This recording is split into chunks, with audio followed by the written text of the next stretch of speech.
Let's get back to Alexa and Rose and see if we can get them some promotions. Or maybe drop one of them, if we have to. I wonder which one would have to be the pick out of those two. Okay, yeah, so we just got Liberty. Battle Mage Liberty.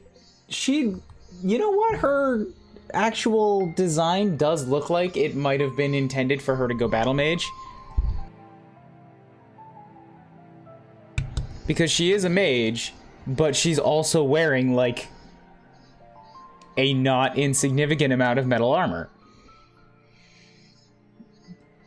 Yeah, my condolences. I can't imagine what this is like for you, but you can't blame yourself. We did everything we could by showing up and taking 3 hours to make a loop around the outside of the town while it was on fire. You know, like, there's just... You gotta be meticulous with these things. It's fine. In fact, I'd say you were successful in rescuing me. I don't know how much longer I could have held out alone. Oh, you would have been just fine. Granted, we did show up and give you that defense item. That's probably why. At any rate, I won't abandon Mother to her fate. Blah, don't care about him. Then we get an army. What are you talking about? Fancy pants mage man. I just noticed the rings on your hand. Why do you have so many rings? Look at the size of that green rock. You're wearing like 5 pounds of stones on your hand.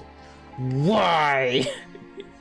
Give them to me, I'll bash somebody's face in with them. Make an actual knuckles out of it. We have Corvin draft a poetic letter to Count Monteau, and then we'll raise all the levies of New Alice. Can I seriously, like, just kill Monroe? I want permadeath. Just so that I can remove this asshole from my army. I don't like anything he ever has to say. I don't like his face. I don't like his floaty book. I don't like his rings.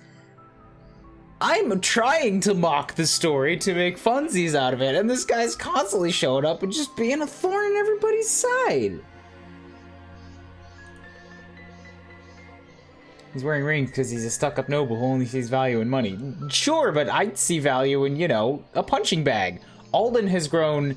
I guess not grown. Alden has never grown. The rest of us have grown too strong. If we punch Alden now, he's just gonna crumple. Like, we need a better punching bag. Monroe had 80 HP. He'll be fine.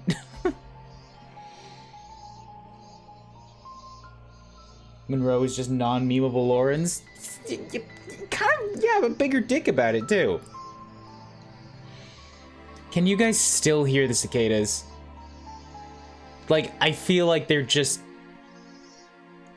I feel like they're worse now that I'm on mic.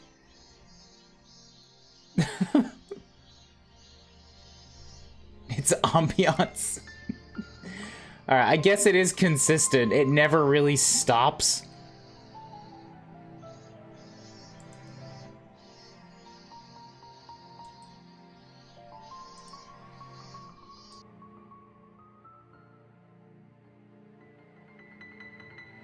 There, how's that? I cranked up the noise gate just a smidgen. It seems like some of them won't get through, but some will.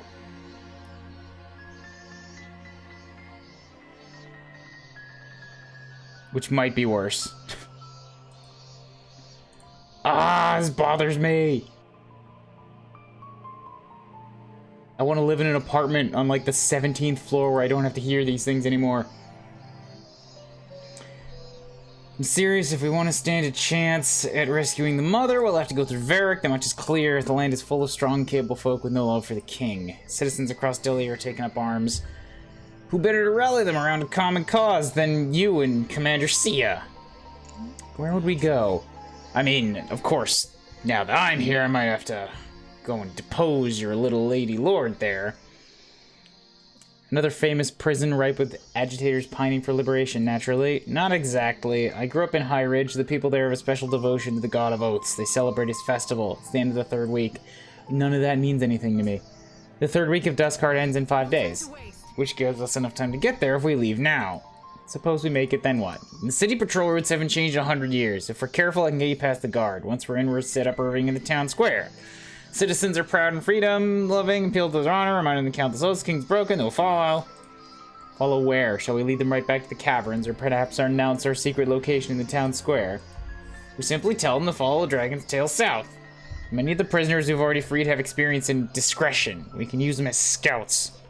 When they encounter refugees looking to join our efforts, if they seem interested, they lead them in Marrowhole. What makes you think the scouts would be so discreet? They ended up behind bars. I'd consider that an advantage, a lesson learned, one more reason not to end up in custody again. Yeah, shut up, Monroe. I also like poking holes in plans, but I don't like you doing it. You're dick. I'm more worried what happens immediately after Irving's speech. I'm sure the garrison will descend on us like an angry hive. We'll have to bust out of there, but we should all be able to help with that. Not sure about this. I'd assume the king's got every soldier on double patrols looking for us. We'd have to take every precaution. What choice do we have? Another opportunity might not present itself. If we took refuge during the day and traveled by night, could we still make it in time? We'd be cutting it close, but I think so, which in story progress means, yeah, no problem. Then we leave tonight. Not only, I hope you're prepared if something goes wrong, but if all goes right. Whatever we bring about, we have to live with the consequences. Yeah. You sure sound like you're taking it serious. Yeah, consequences. I'm tired. Let's go take a nap. Irving's mood does not seem to be deteriorating the way I was hoping it would. He got that black hair, and then they said something about, like, there being some magic side effect, and I think they hinted at it maybe getting worse, and now he's just back to being regular hero guy again. He was interesting for a hot second there.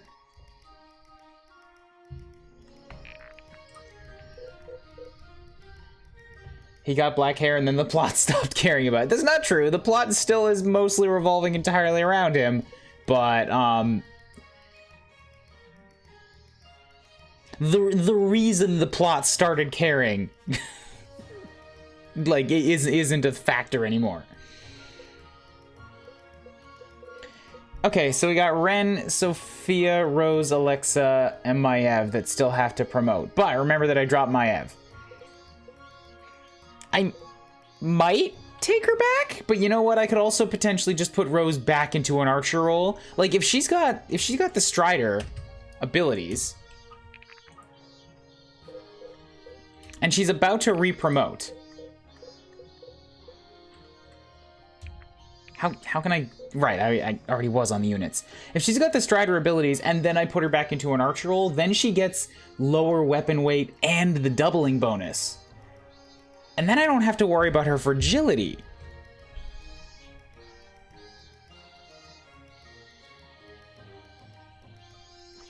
Maybe she could be a better horse archer because she has speed now. I mean, she's only had a couple levels of speed. And I think because of these Strider things, I'm probably going to want to give her whatever class just gives her the most speed, straight up.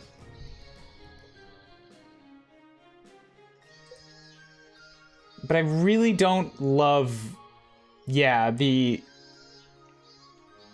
Witch Hunter abilities. And Rose is faster than Maiev. She's faster and she's a lot stronger. She's got less defenses, but as an archer, she might not need them.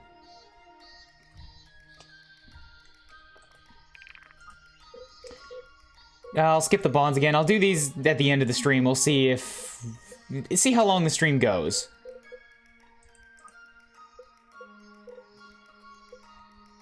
Yeah, I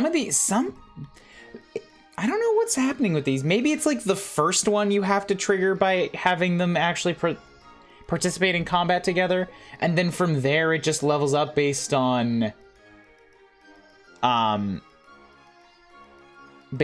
progression? Because some of these guys just never got their first one, and I know I've already said that before, so I won't hover on it. So I've got to get some upgrades for these new units. Shop weapon tokens. And I need to pay attention, I guess, to like some of my units that now have both ranged and physical moves?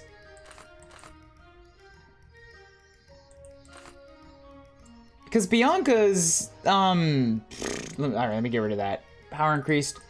Bianca's previously really good lance has now turned into a magic mystic barrage that I can only trigger sometimes. Like, I don't have control over it. If you're gonna give me both of these options, I really want the ability to pick. I guess I do have that ability because I can just pick the weapon. That's why they separated it based on weapon types. But I also can't, like, willfully attack at range, which is weird. Anyways, if she's got a mace, I need to give her something that she can hit up close with. Accuracy does not seem like it's ever been Bianca's weak point, but I think if I upgrade the flail, it's not gonna get any more accurate. Yeah. So if I go with flail, I'm giving her higher crit, obviously. If I go with mace, I'm making it impossible for her to miss. She doesn't need the crit. She doesn't need a lot of accuracy. She just needs a little accuracy.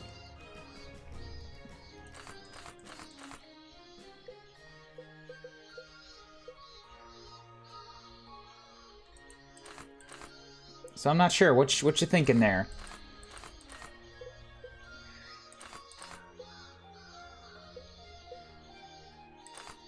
I'm also probably going to do the same for Alexa, because when Alexa classes up, she's going to turn on that dragon, and then she gets a fire move, and then I have to give her a second ability, too.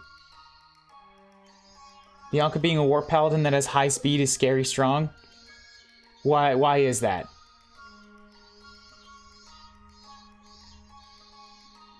%50 chance to deal 1.3 damage, 15% chance to hit again, able to use hammers and arcane, 35% chance for max HP and bypass, 25% of resistances? Is it because of this? Because she just gets more chances to trigger cosmic tides?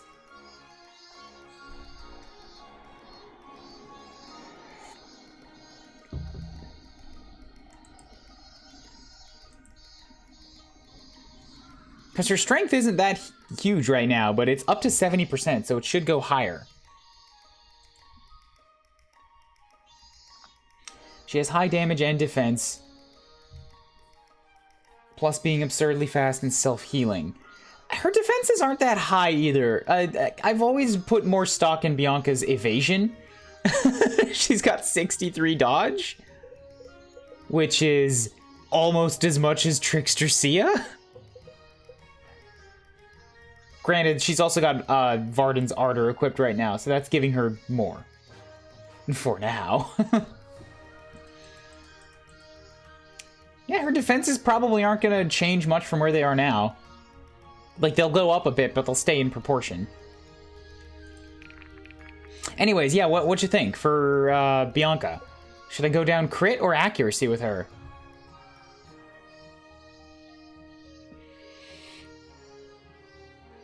Knowing full well that this is like a... it is a mutually exclusive decision. The crit weapon will give her no accuracy, and the accuracy weapon will give her no crit.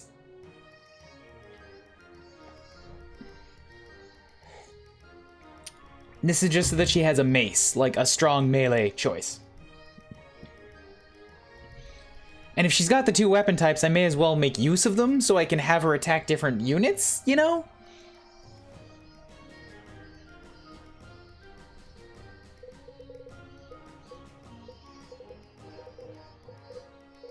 Also, where did you go, Liberty? I have to give you some stuff.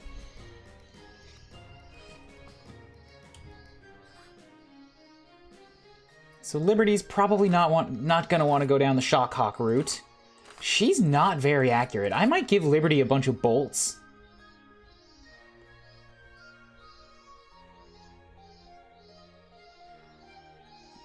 Yeah, Superconductor grants allies plus 50% power. Attacking. I wonder if I have to hit to make that work. And increasing healing taken. Yeah, I'm gonna go in on Bolt with her. And not having all the history in my mind says accuracy because we can't risk a miss. I'm also thinking that. Bianca has never been one that's particularly struggled with accuracy.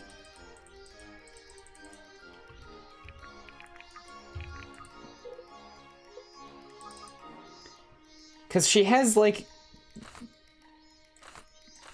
I mean, her yellow weapon has also given her accuracy. She has 45 with the crit weapon, which is not bad. Like, that's no accuracy buffs. So if we go in with the crit weapon, that's it. She's just going in with no accuracy buffs for the rest of forever.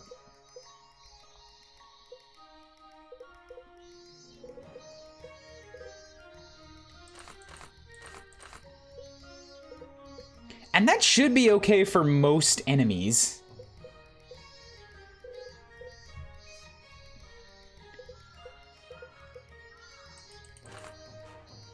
And then I've got Mystic Barrage if I really need to hit something. I'm feeling like with maybe the crit would be good for her, because if I have so many chances at attacking, that's more chances at critting.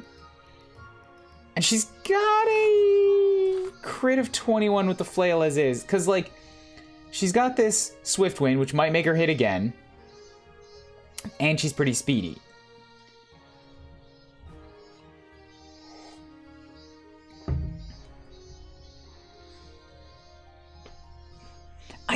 I think because it's Bianca, she doesn't really struggle, and I already have a backup weapon that has accuracy boosts on it. I'm gonna go in with the flail. Weapon capable of devastating blows. Yep. Turn that into a chain mace. And you know what? Just because I really want to put some love on Bianca, I'm gonna give her my first tier 3. I think. Maybe I shouldn't jump on that just yet. Maybe I should take a look. Maybe. Because I think she's the only one that has a tier 2 +1. So I guess I could give somebody else a tier 2 +1. I don't have to just immediately go all in on one unit. But I wanna channel rune magic to summon a flurry of arcane strikes. Turns into the Astral Assault. Self-sustaining rune magic with one purpose: remove your opponent from existence. That does 12 damage. All right, good job, Bianca. You are now unstoppable.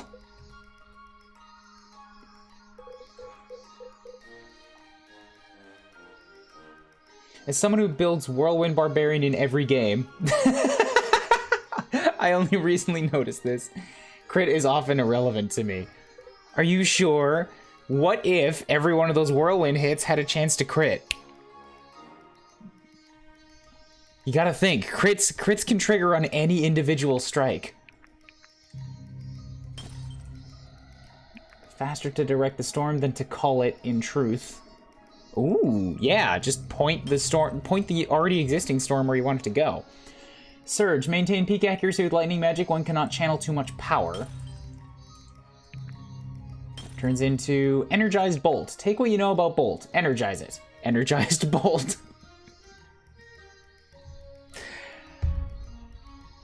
The descriptors are cheeky. I like these. I do like these. This is a lot of good extra flavor.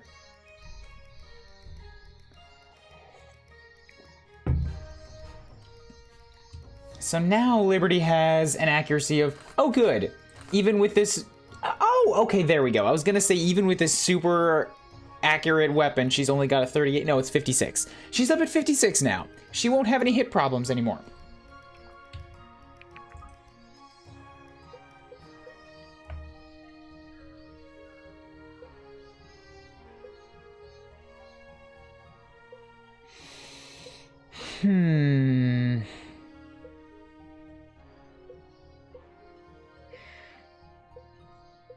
I feel like I gotta give Fenton a better broadaxe. Fenton usually is struggling to hit things.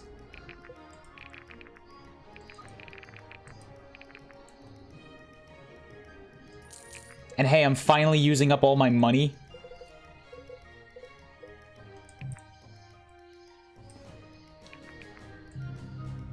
That turns into a splitter. This axe can achieve positively filthy downward movement on a swing. Fenton died for his first time for me on the other day. He lost 4 defense. That's a painful loss, my dude.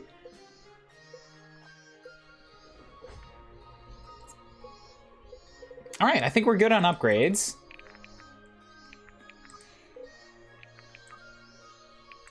Swaps defense and fortitude. Ellis...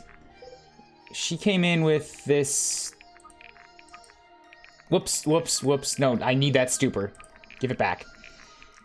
Power plus 20%. Okay, so she came in with Aspect of the Arcane. Also, why would this rando person, completely random mage who lives in my hometown, just have one of these god aspects with her with no explanation?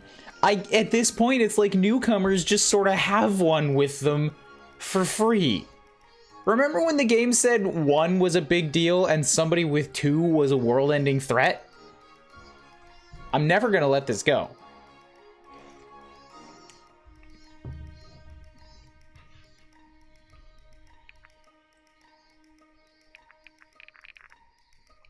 She lived in the town next door and supports Explain It. I'm still gonna be miffy about it.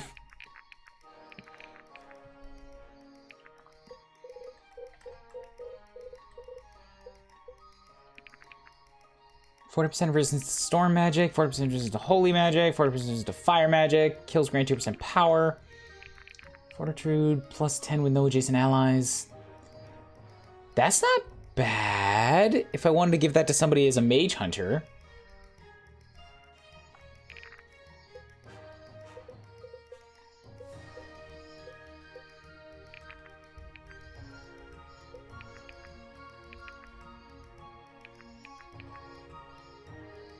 Yeah, Ankara's Glow is not working out too well on her.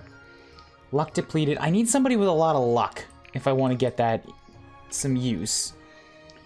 Strangely enough, Vesta's got 24 from her time as a, I don't know, cultist? Acolyte, that's it.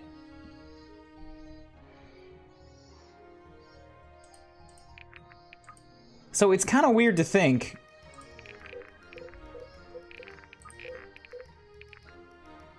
But I could give Vesta a lot more power and dodge and true speed as a paladin.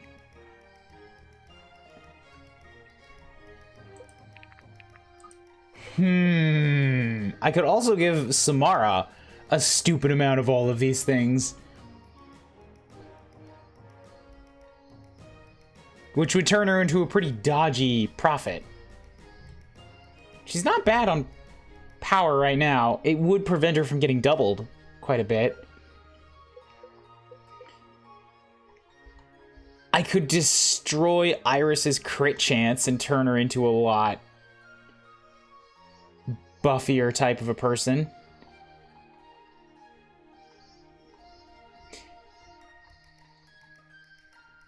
Because she would still have this native 30% crit, plus the Wild Blitz, which has a crit of 23. Like, even if I took away her luck, she would have a crit rate of about 50%, and then her power would go through the roof, which then gets multiplied onto those crits. Oh, wait, no. If I gave her that thing, then she would drop the Malice's Suffering, and then she would have no crit. All right, that's against the point for Iris. Sloane, though. Sloane, though.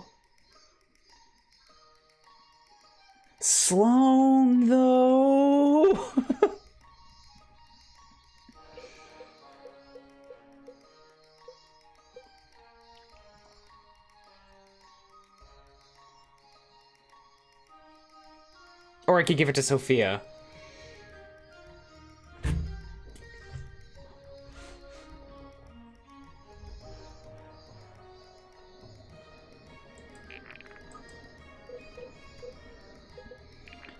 So Sloane's got this sight, which just increases the damage they take by 10%.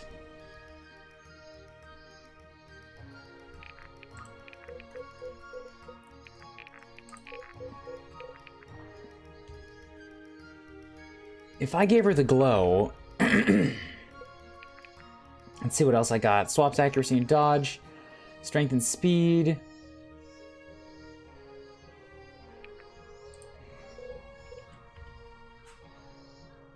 Okay, Rose can actually use that right now, because speed is more important to her than strength. Like, getting that double will increase the damage she can do, I think.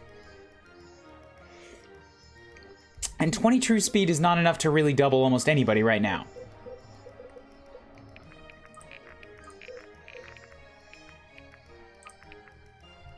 Also, wait, do I want true speed and power? If I can get true speed and power...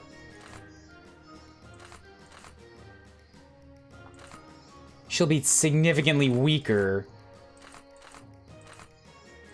But way, way faster. If I've got that one too, like that true speed and power is also handy on Rose. I can decide which one I want to use.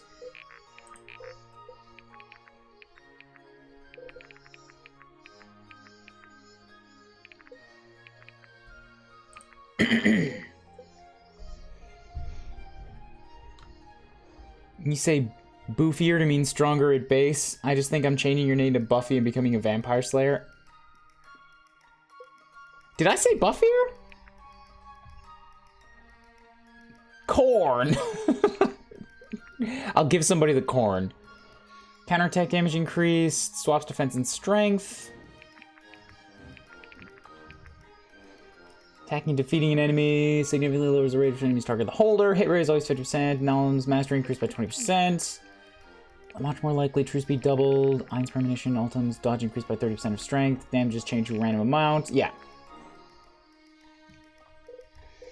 I guess I'm sorry. I didn't mean to say buffier.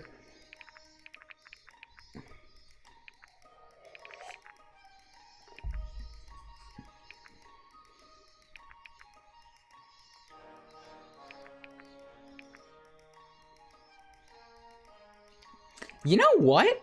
I could maybe just give Fenton the aspect of vengeance.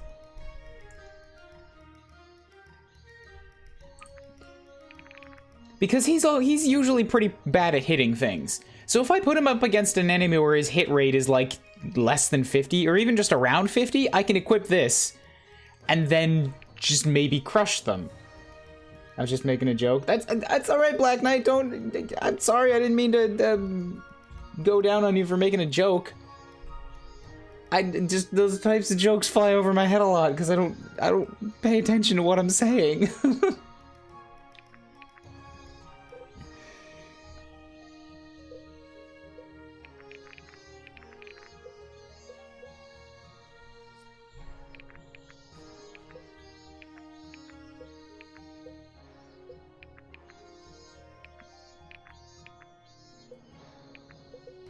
Oh, that jar of milk. You drop that into the convoy for now.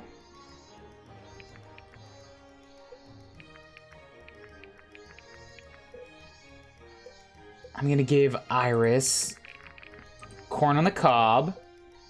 Enchanted bacon! Produced by Enchanting Farms in New Alice. Not actually magical. But wait, why would the... How is it not magical if it's produced by Enchanting Farms? You know what? All bacon is magical. Fuck you. I'm gonna pretend it's magical anyways.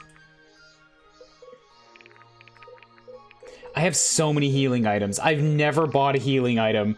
I've never used any of the ones. Not never. I rarely use the ones that they give me.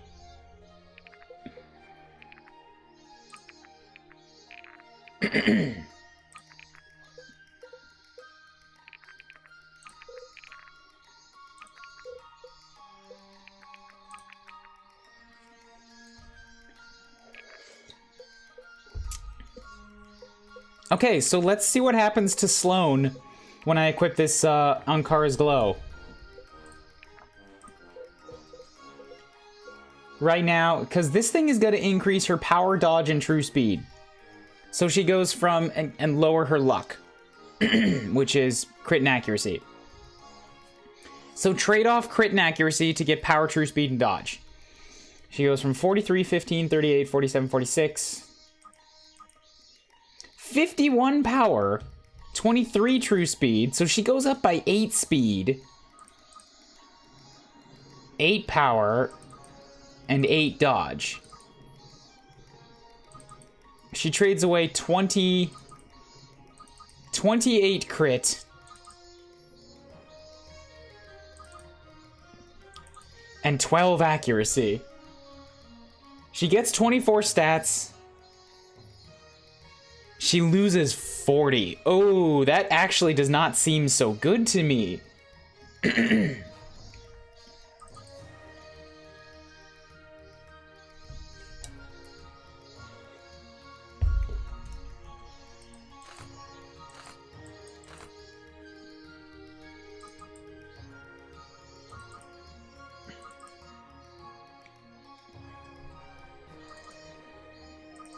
Like, I was thinking, oh, Sloane's got a lot of luck. She can take that crit hit. But the accuracy deduction, too, is, like, nothing. Sure, she's got 52 power and 27 speed. She can slaughter anything, but she's very unlikely to hit them.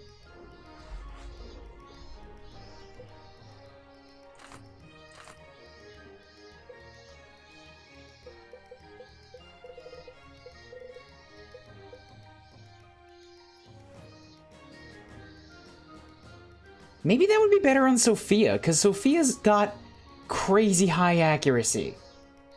And a lot of luck.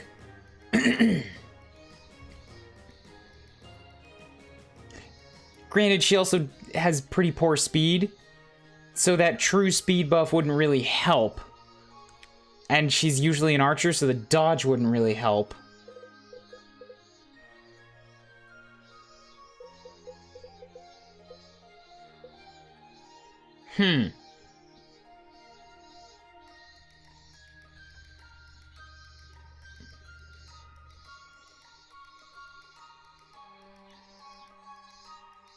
It might give Irving a bit of a boost.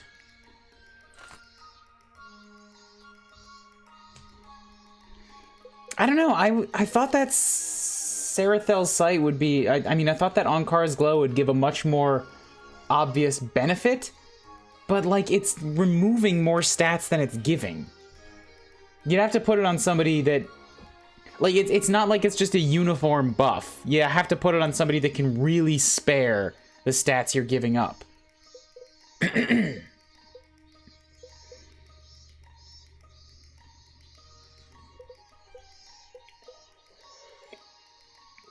Which means somebody with a boatload of dexterity, so you're not critting, or you're not crippling yourself on accuracy. I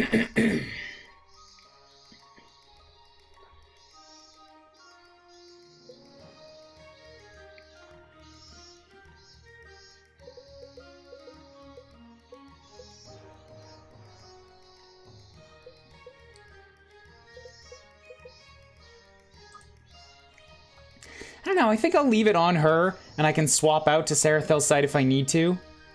Because that is still very tempting if I need somebody to die. But probably it's going to be like the people that she would be most likely to nuke already aren't going to be very dodgy. They're going to be like champions and heavy plate armor units. So she should be able to double them anyways, and her weapon already gets a boost on them. But we'll run with this. Maybe I'll trade it away later.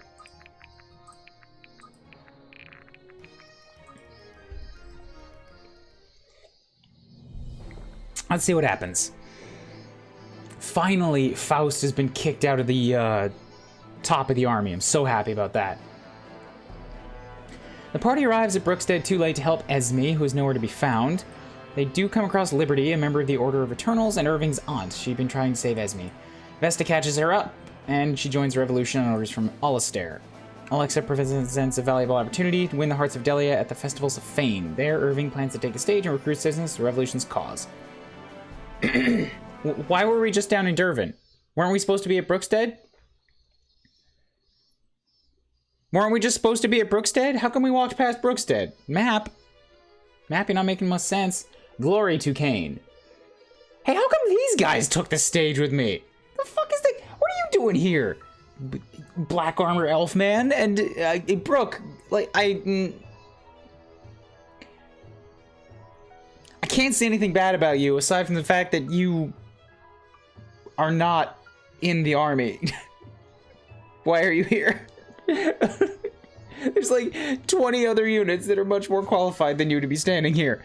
Why would they send two of the most detached and like bad guy looking dudes up on the stage to give an inspiring speech with me.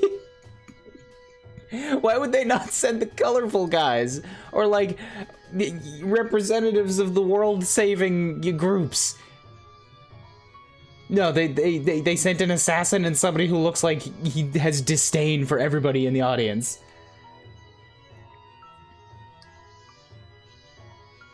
Brooke is an odd choice because she's an assassin. At least armor intimidating elf makes sense as a guard. I think there are other guards that would have made better sense up here. Send Vesta! Send Vesta! Oops. Almost just tipped my coffee on my keyboard. On my second keyboard. Elias would have made more sense here. Yeah, would have made more sense than either of these guys. Send Bianca! Send Lincoln! Ugh. Looks like Alexa's cleared the stage. Send Alexa! She's the one that brought us here! I'll cast a few spells to make sure you're heard well across High Ridge. Right, thanks. Think nothing. I hope you've come up with something compelling. I'll let the people judge that. We'll keep the soldiers back as long as possible. People of High Ridge, citizens of Delia, you gather here tonight to celebrate Fane, the sacred god of oaths. The Festival of Fane is about honoring your word, rejoicing with compatriots, drinking, slurping, you know, jello shots all around. The Festival of Fane is about coming together to respect our common values with jello shots. You gather here in High Ridge after year to celebrate traditions that have survived for a millennium. Yet this year we find those very traditions forbidden by the mandate of Delia's king. He hates jello. He wants to take away your jello. He wants to take away gelatin. I know you've got lots of snow here. I've tried it. Trust me, it doesn't work and you don't want to drink the yellow stuff. Why is it that this year your friends and family were hesitant to make the trip when they've done so their whole lives? The most honorable people you know, absent from the most honorable event you know. Is their honor now in question? Have they forsaken the traditions they've always held dear? No, their honor's never been in question. Why then? Because the foul influence of King Varric, the Jello hater, has poisoned even our most sacred traditions.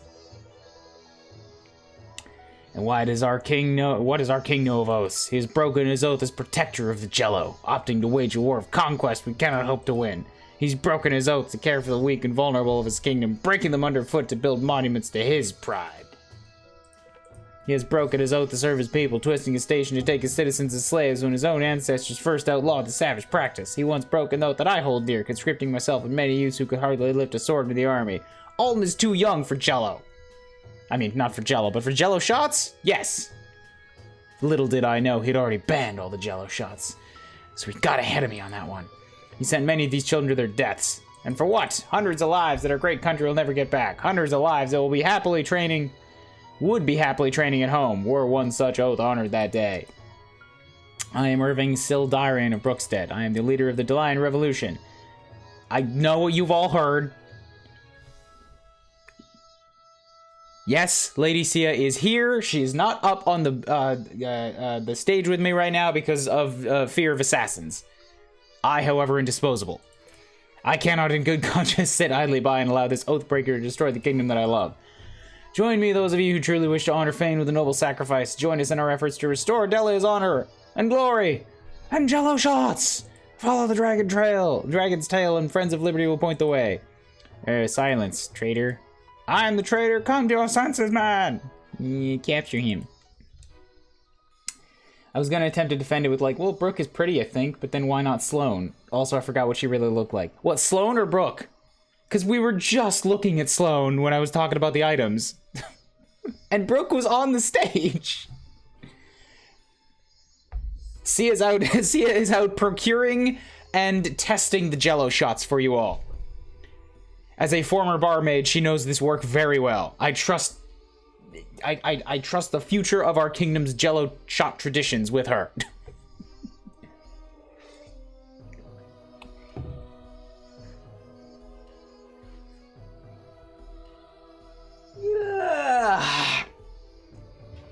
And jokes could very easily go down a very not safe for work route there because of friends that I've had in the past, and I'm not gonna go there. It's running too risky. After Irving's speech, Varric's soldiers broken at the festival. There's little time to escape. Oh, poo-poo! It looks like I do have to pick one. Oh, I can't keep all the girls. Like, I've already decided to drop my Ev. But now I gotta pick between Rose or Sophia? The fuck, man? You know what? You know what? You know what? You know what? I think I gotta make a sacrifice here.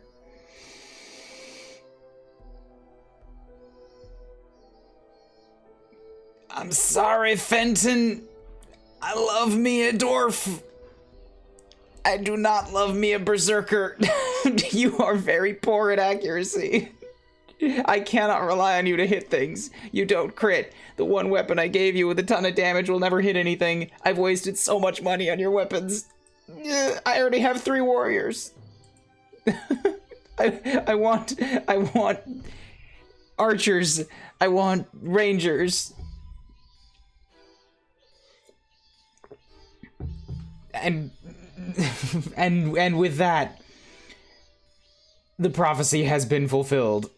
We have an entire army of Valkyries, of femme fatales, and Irving, who is just here because he's basically the Lord.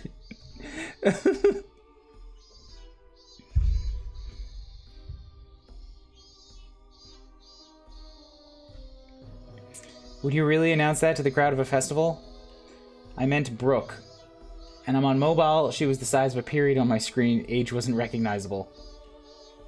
Do you mean she wasn't recognizable? Would you really, and what do you mean, would you announce what? I know you're on delayed, but I don't know what you're responding to right now. Rip Dwarf, best race in fantasy. I agree! Absolutely the best race in fantasy. But I have benched people before for poor class decisions or for something that's just not working out. And you know what? Right now, I already have 3 warriors. I've got Irving, I've got Helena, I've got Alexa. And Black Knight, this is nothing against you or axes, but berserkers really don't do much of anything for me in this game. Like, Might of the Mountain is good. It hits really hard. Savage is cool. I have no care for Shove. Bloodlust increases his power as his health goes down, so if I put him in more danger, he's more likely to do more damage that he will miss with. And he might hit twice, but miss. Like, if I gave him just the splitter, sure, okay, fine.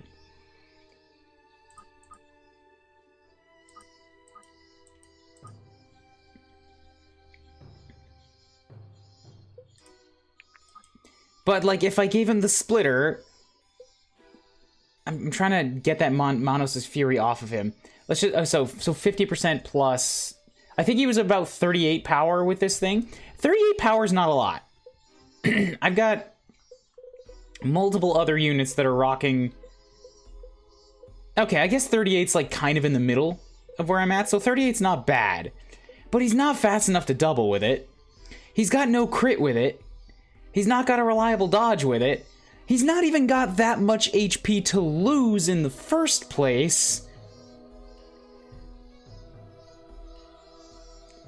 He's got some flat multipliers on the damage that he'll do, but I can't rely on him as a frontline unit because his defense is not terrible, but not great. Fenton is a lot of like 60%. This is all right.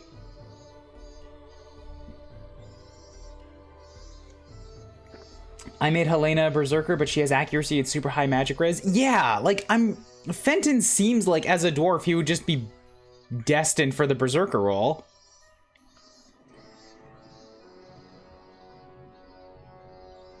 Or, I mean, at the very least, destined for the barbarian role, whatever came first, because this savage does work really well with Might of the Mountain. But then from here, I think he's probably best off doing something else. Because Bloodlust and Mayhem don't work so well with him. In fact, I just kind of don't really like Bloodlust and Mayhem in general. It's not my playstyle. And I am... by my own admission, very predisposed to using the ladies in these games.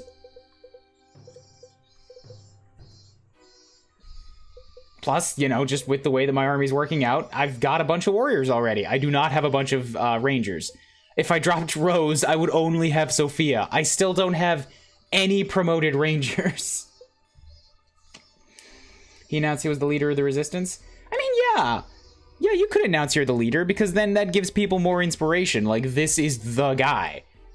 The guy didn't send out some spokesman. He's like, he came out himself to talk to us. I made him the armor, and weirdly he is fast and strong. I could see that working pretty well, actually, yeah. Yeah, just trade Fenton and Helena. Like, Bulwark for adjacent allies gain 20% of units' defenses. Adjacent allies get 10% power. Yeah, that could work for him.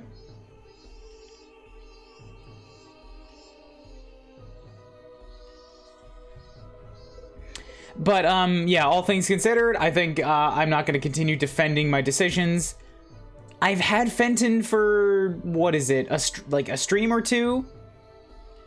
I've given him a shot. I've benched people for less. He's not impressing me. He's not bringing home the bacon in a way that I can rely on.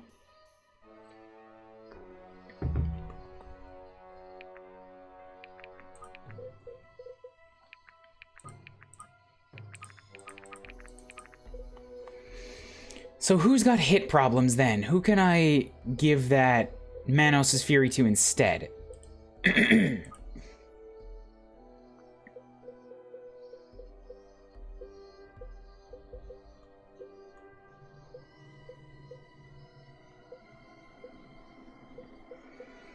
Weirdly, everybody's actually got accuracies that are pretty good right now, aside from Iris, but Iris can't swap out her thing.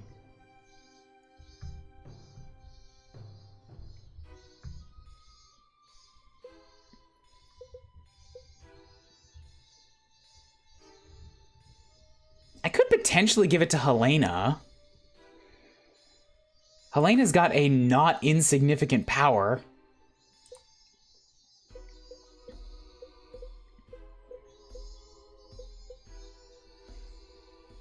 Or I could give it to Marin.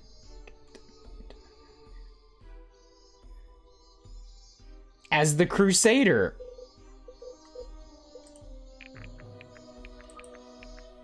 Let's do that.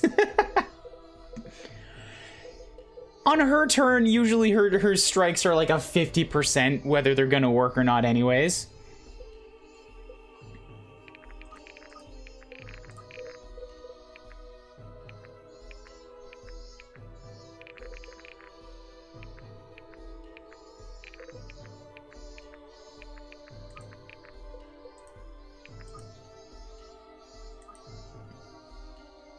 Accuracy of 46. Accuracy of 38. Yeah, there we go. So if I give her that, now she's just got a swing of 55 damage that might get crazy criticals. All right. Yay for Marin. What are we looking at? What are we looking at as a map? This is... What is this? Varric soldiers have you surrounded, break through their ranks, and escape high rage. Okay, that's actually a pretty interesting objective. The map itself, I guess, makes sense for a town square. I would have liked to see a couple buildings here, because this is just a wide open plain. There's no cover or walls or anything that I can use here.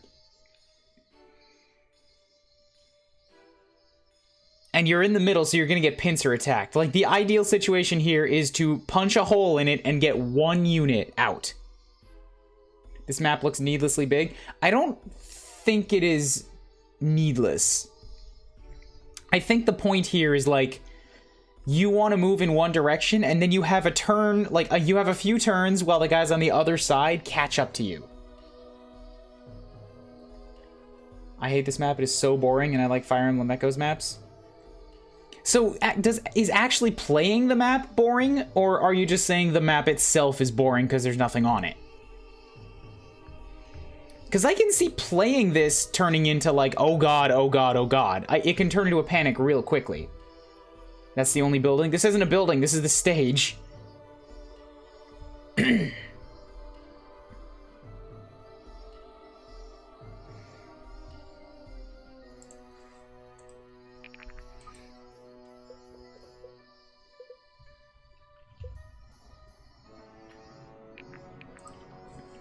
Okay, so if I'm looking at this, what seems like a good way out? I gotta pick a point here.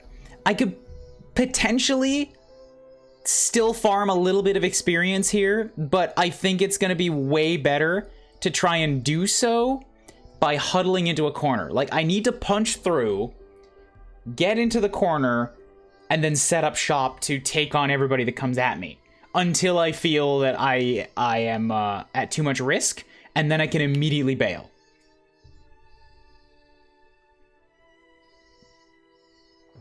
Which means I still have to figure out what's the punchiest way to get through. We got Guardians, who have 40 defense, pretty bad fortitude, a Dragon Knight, Arcanists, Battle Mages. This is a town celebrating a harvest with this festival. You may be on a farm plot repurposed temporarily as a fairground. Then it would be grass. This is all cobblestone floors. Like, this is clearly the middle of a paved town. If it was grassy dirt fields, then it would make more sense. But it's the fact that it's all like... This ground has been worked. Or has been... finished. This is a sewer grate. So from a game design perspective, this might just be, you know, them reusing a couple big floor tiles. But they could have used dirt tiles instead. Guardians, Champions, Knights, Zweihan. I think that going upper left is going to be my best bet, because this is a bunch of plate-wearing melee units. Everything up here is all uniform. There's no range damage to speak of. I can go in with a few magic spells and a few maces and punch my way through this. Up here, we've got Green Knight. That's got to be something that an archer turns into. We got a Windrunner. We got Gales. Priests, Paladin. Yeah, this is a lot of magic up here, so they've got some ranged attacks. Although, okay, on the left it's a much more solid wall. On the right there's less enemies, but they look like they're more dangerous. With a sniper who has a 2 to 3 range, so they get to hit super far. Crusaders, Outlaws... Paladins, priests.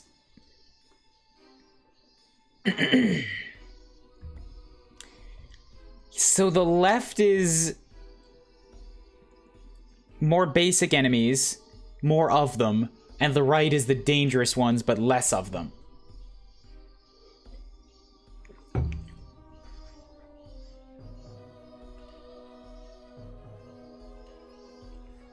If I go to the... If I'm... top right I'm thinking is probably my best bet.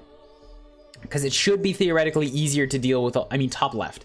Top left is my best bet. It's easier to deal with all of these guys than it's gonna be to deal with these guys. Also, thanks for the tooltips there. I can't actually see their HP unless I zoom in. These priests have 91 HP, Crusaders, Outlaws. Like, this seems like the easiest group, but I'm gonna get descended on by both sides. And this sniper. And this sniper who hits the 3 spaces has a fucking warbow and does 58 power.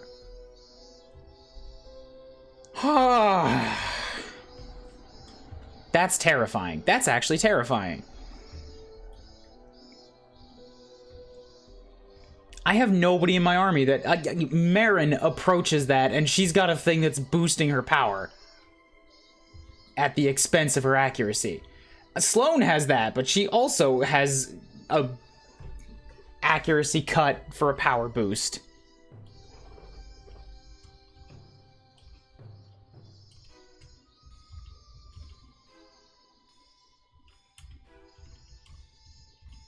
Maybe I could charge that guy with Alexa, but that would be like sacrificing Alexa, because then she's got to stand there and take all of her, the allies' attacks with no defenses.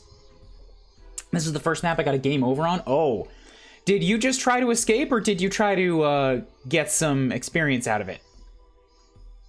Because you have been experienced now. I would like to know how it went for you.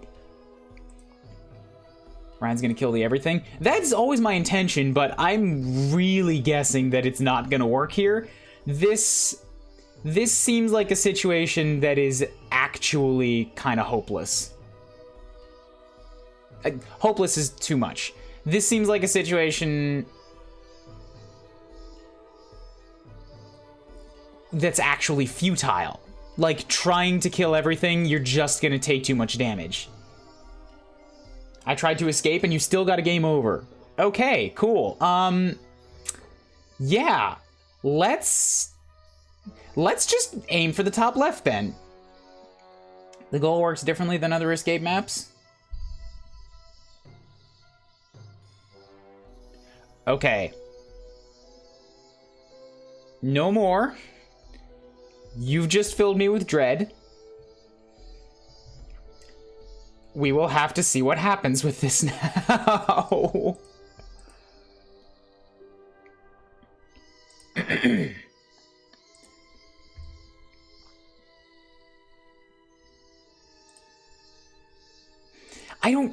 I have no clue how to organize my forces. Because I know I want everybody to move up here, but I would like to have some units in the back to cover me.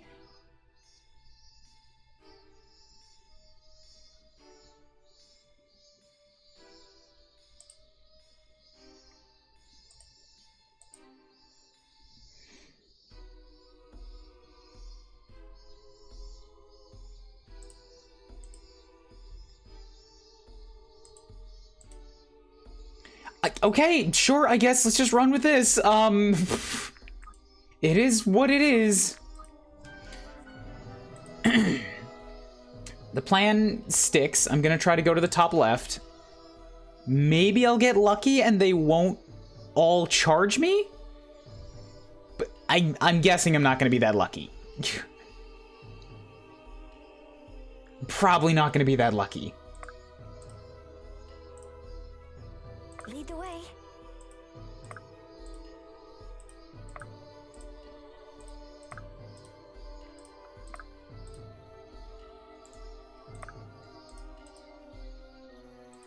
My shield is yours.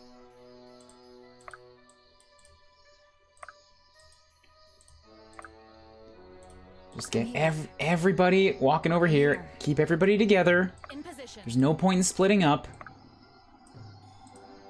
I guess. Except for Sia. Sia can probably split up a little bit, just in so much as keep her away from the rest. Keep her from being surrounded by her own allies, because then she gets her stat buffs. Ooh, Sia is a good possibility to stay back and hold off some of these guys. Yes! Okay, I'm gonna have to send her off to the left instead.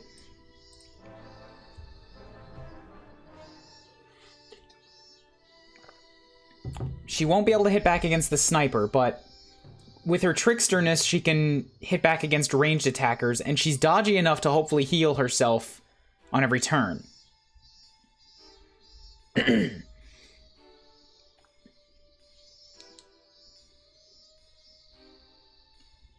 Of course, yep, they all charged.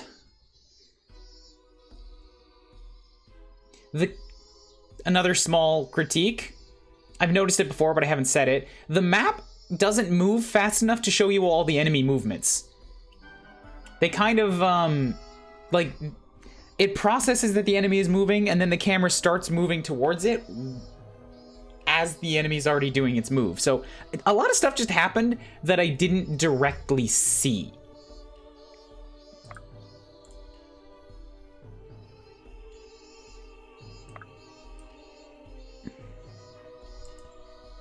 I probably should have sent Sia off to the right immediately because I've already lost time now. I guess.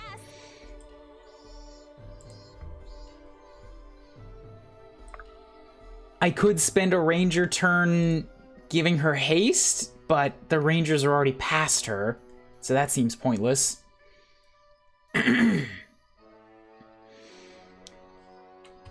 The good news about the battle mages is that they're not going to do too much damage to plates, so Helena and Irving can still hold the line. Why is Irving all the way down here? Did I not move Irving, or did I move Irving south for some reason?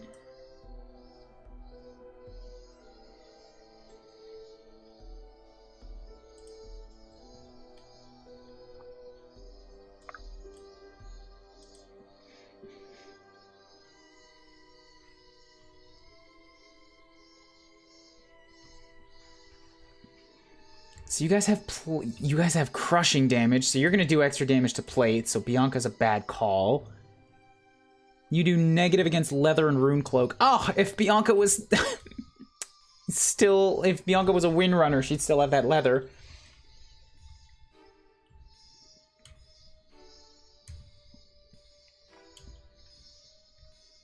So if I can put, weirdly enough, if I can put Sarah in range of all these guys, she should do them a big amount of damage, because they're going to do pretty badly against her rune cloak, and she does extra damage against their plate, and she's pretty damn dodgy.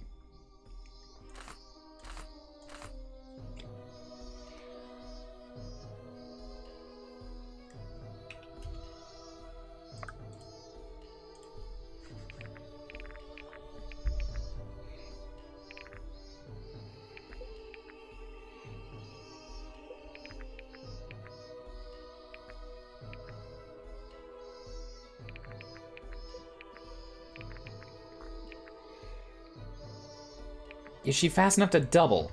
True speed of 27? She is! I could give her the doubling one, which would have her do extra damage to these guys on every second hit.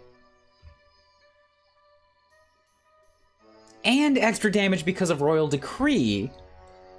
It might be a terrible idea, but everybody else is still very slow. Like, I could potentially just use Sarah to wipe out this whole line of Guardians before anybody else gets close enough. Because I can put her in range of them and keep her out of range of the battle mages. Although even against the battle mages, she would be fine. She's got 47 fortitude.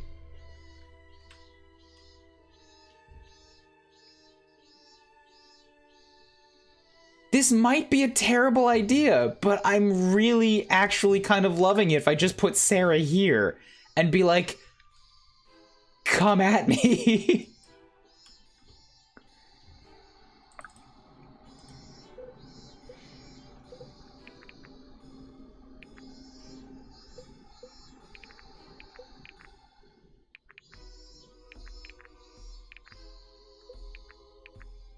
Power dodge and true speed, luck depleted.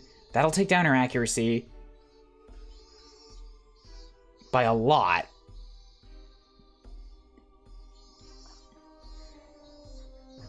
And reduces her chance to crit, which is kill shots, but it makes her even less likely to take any of that damage. Where's Sloane at? I could have, yeah, actually, I could have Sloane and Sarah kind of do this as a joint effort.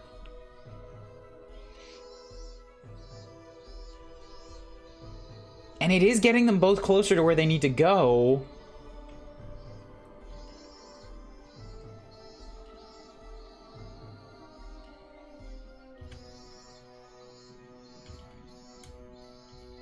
Sloane is fast enough to do it too. And she heals herself. Am I needed?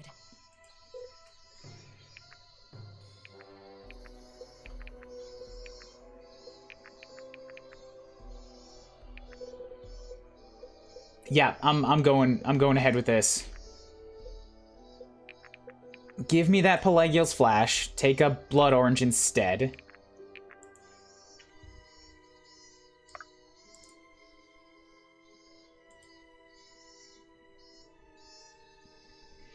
I could get Sloane in range of 3 of them, and I can put Sarah in range of basically everybody else. Oh, but Sloane can't quite get far enough if I want to give her the accuracy and dodge buff.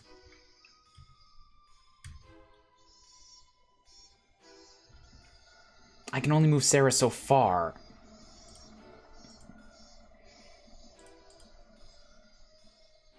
And right now, Sarah could get in range of, like, the whole upper tier of this if I move her as far as I can.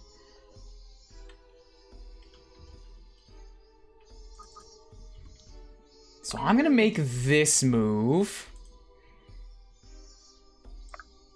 And this might go terribly, but I'm very curious. That gives... Okay, Sloane's still got a dodge of 57. That's not bad.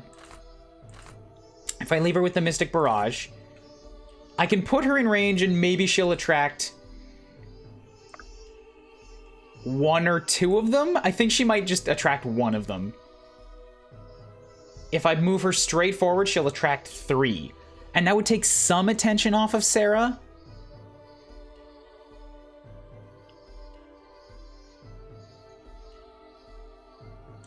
Oh, all right. They need to move, so sure. She's got 52 power.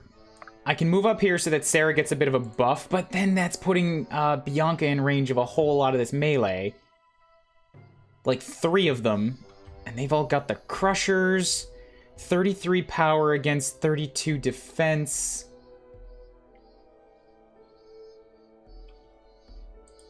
Oh, but if I go in with the Astral Assault, I do crazy good damage against them too. I mean, both of her weapons do crazy good damage against plate, so it doesn't much matter. That gives her 62 dodge. I'd have to unequip Yundra's Drift, which takes my defenses back down. So 33 plus 35%, calculator. 33 times 1.35, so that's 45 damage.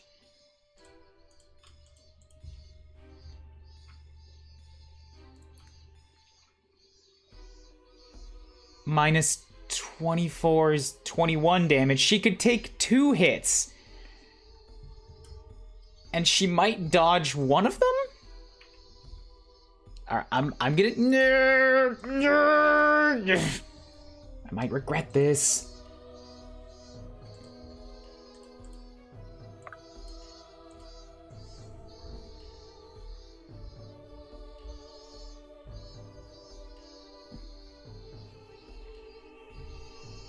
I could probably buff Bianca a little bit by putting Helena nearby.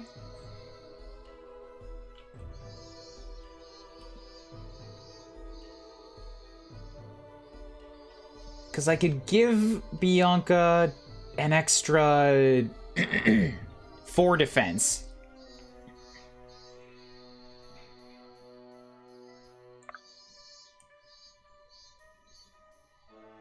It's gonna put Helena in range of getting hit by 1 of them, and then she can't really hit back.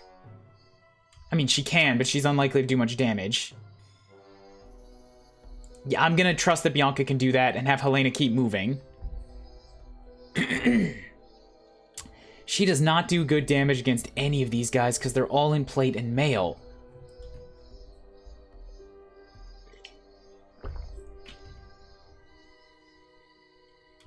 Plate and chain. Okay, so the lightning does good against chain. That's good to know.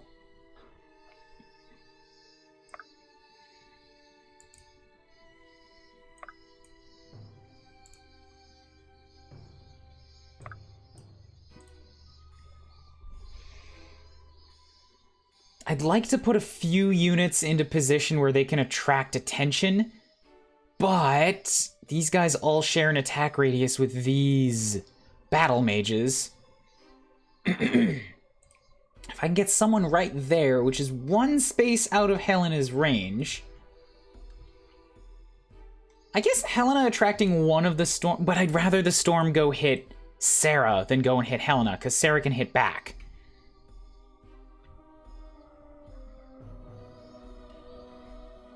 Excuse me. Okay, so I can buff Helena's movement a little bit with Sophia. Run like the wind. Now I can get Helena into a position to start attracting these guys. And she should be able to hit back pretty hard.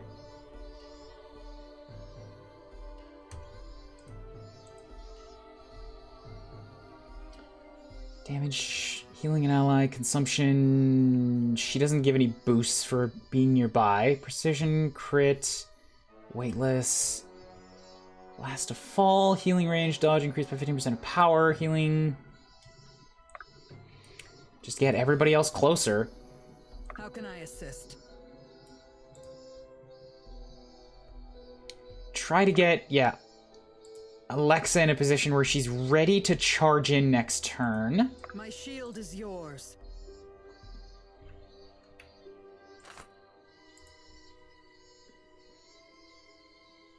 Vesta can't quite get in range of this guy. She could with a haste. If you're sure. I'll catch up later. So up to here. Yep, give her the piercer. And then Iris should just be ready to go where she's needed. Oh boy, okay.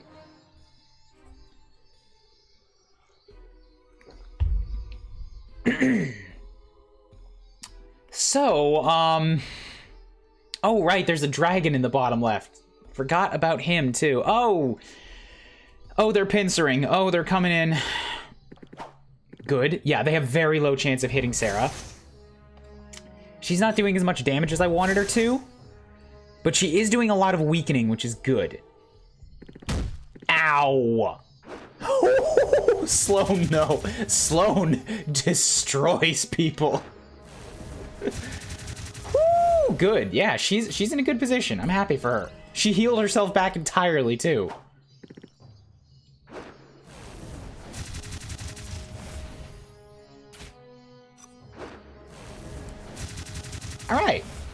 All right, so Sloane's great. Sloane continues to be great.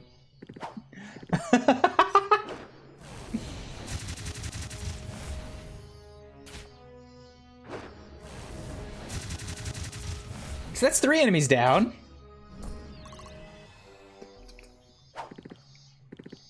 Oh, this is wonderful. Look at those numbers. I was worried about Bianca. 26 damage, sure, they have no chance of hitting her.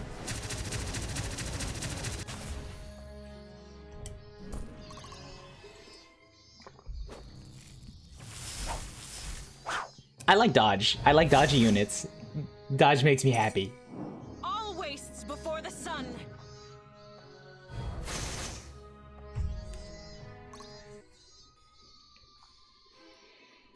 So maybe the little benefit they gave me on this map is that the units are pretty poor at accuracy. That would be really nice.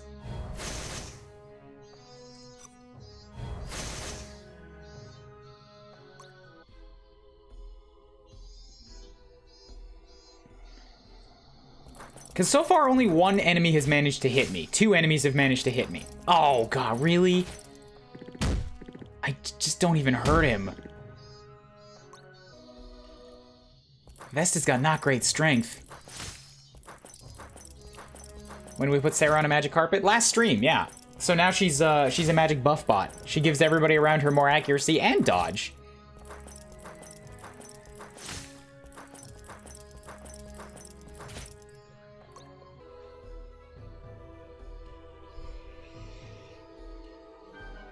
Okay, well this is not great. This little section is great. These guys are just doing wonderfully. These guys up here are in a little bit more trouble.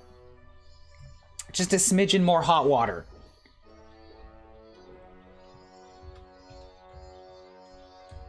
It looks... Okay, so the battle mages have an accuracy of 27. They just have no chance of hitting me. A lot of the other enemies have 30s. Enemies with green weapons have a 53, but there's not many of them. Yeah, it looks like there might just be a lack of accuracy on this map, which is very nice.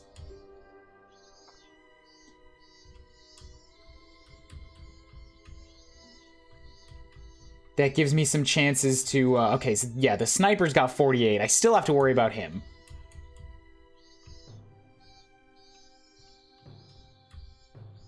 But yeah, with a lack of accuracy, that means I should be able to dodge my way to a lot of victory. Sia's not going to be able to do anything to this guy, but at least I can, like, hopefully get them distracted. Oh, I gotta keep her away from the sniper, too, because you're gonna hit her like hell.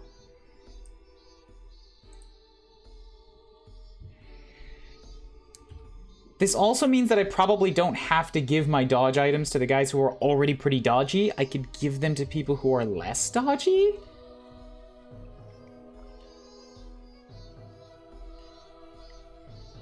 Rose is still kind of just gonna be a haster right now. She's still out of range. She shows them the magic carpet and promises to make one, giving motivation to do better.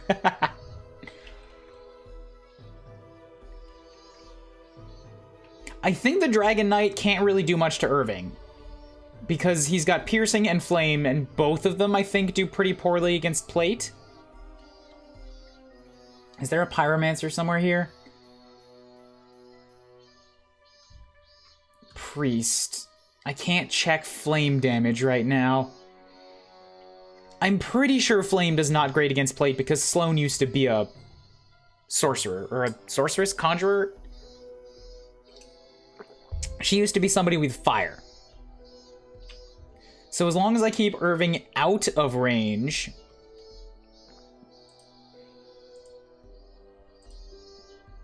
of the Arcanists, he should be fine to attract some attention here.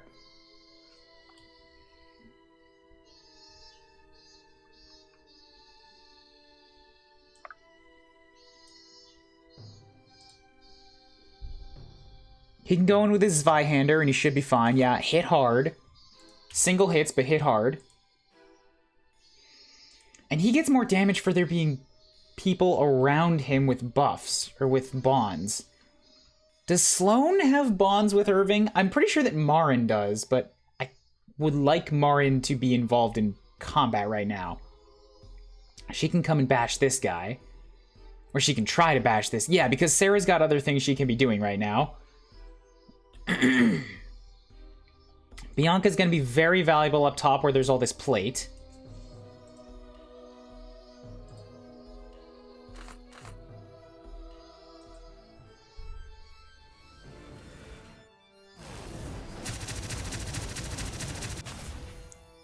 Oh, that's magic. I didn't even have to stand here, did I? Yes, I think I did, because she can't initiate combat at range.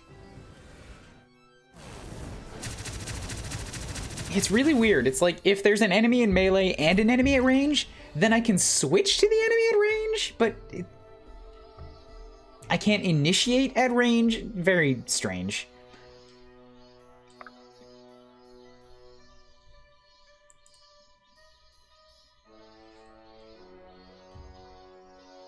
That does extra damage to Rune Cloak. Yeah, maybe the dragon coming after Sloane is not such a bad thing. I can leave her here.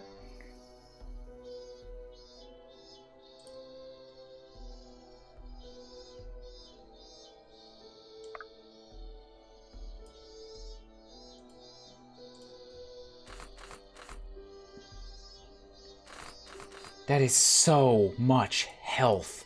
Okay, but the defender, though. The defender with his... How much resistance is that? Oh, God. Oh, he's gonna be such a pain. I can initiate combat at range with magic? You have to have magic equipped to even show it as an option. Oh, that might be that thing of, like, the weapons or like the menu options just not updating things properly. Because if I have melee equipped and then try to attack, then it doesn't work right. But if I equip magic first and then move to attack, yeah, it's the UI. Yeah, the UI, man, UI. This.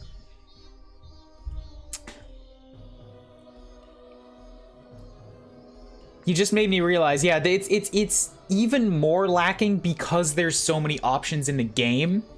There's so many multipliers and so many ways that all the numbers get changed and so many options and characters that can switch weapon types that, like, the UI needs to be even more robust than a regular Fire Emblem game.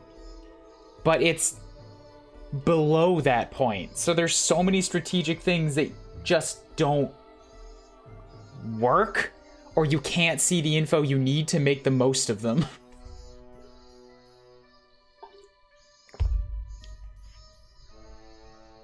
Like a game like this where there's so much math and so many options going on, I would hire somebody on full-time UI. Just figure out all of this. This is your job. Make all of this display properly.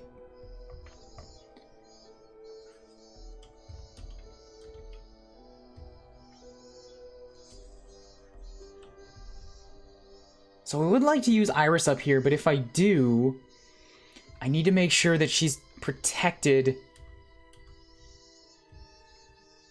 against everybody, because they all do super damage to her, and she's not very dodgy, and she has, like, no defense. But I've also got Sophia and Rose that I have to protect.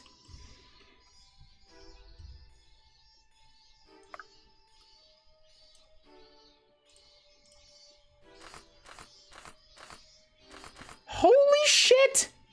Alexa can punch through a defender. And she's likely to dodge the counterattacks. Oh, Alexa the Great. Alexa the Great. I said that name as a joke, but it's apt. Apt.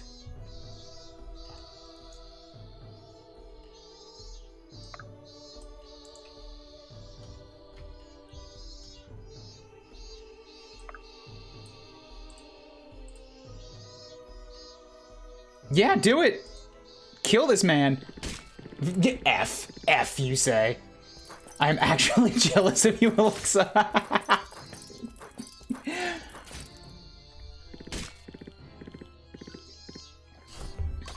Yeah, she is very, very powerful. I'm not gonna say unstoppable because she's not very defensive. But, like, glass cannon doesn't really apply either. You're right. She's a railgun. She's a rail cannon. I have glass cannons. Alexa's not made of glass. She's... Glass would break if it did this much damage.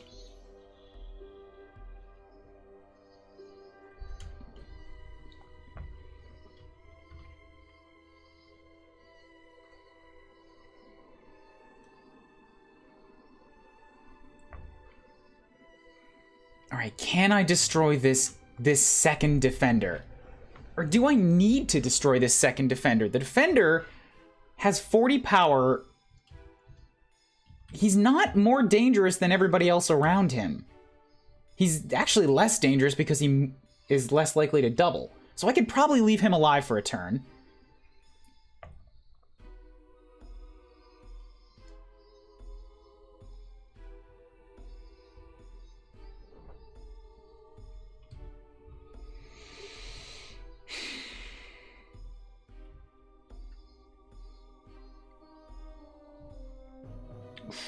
Liberty is about to take a lot of damage from some crushers up there who have good accuracy because they've all got green weapons. So I need to get her out of range of most of them. Easily done.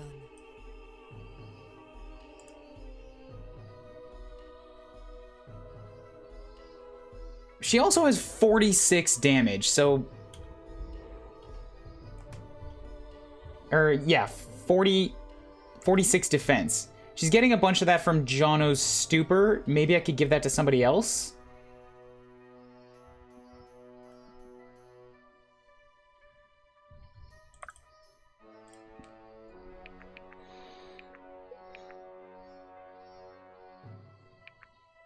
Swap strength and speed? That would not help her. I've got it.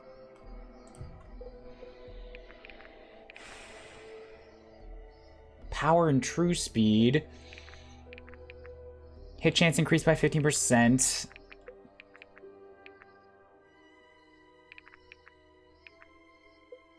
Extra damage, that's a bunch of resistances.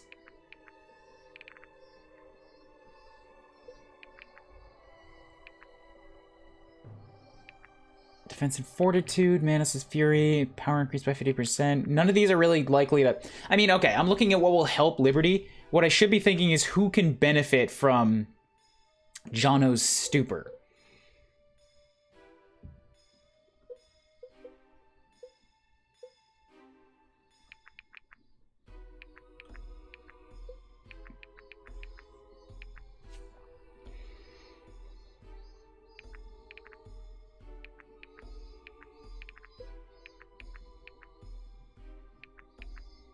Because Liberty's already... I mean, I guess maybe I should leave her with this defense because she's probably going to need it against these guys with their crushing.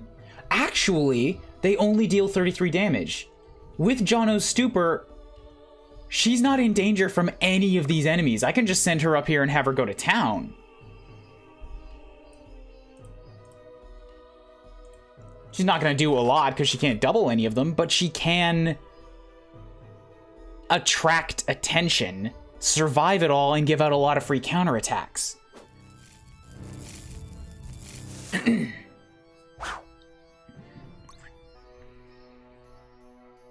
That's not a bad idea.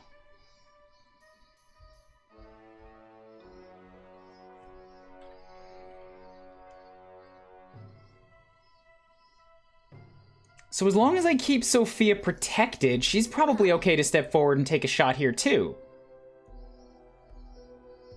Like, keep... Oh, and with this many people around her, her crit rate goes up quite a bit. It's not a ton, but 20% is not for nothing.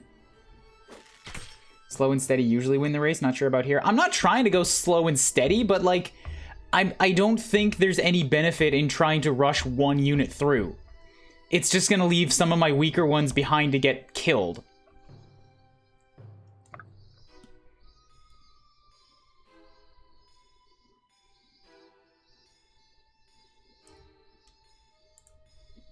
If I put Sarah here, she's giving an extra dodge to all of these guys.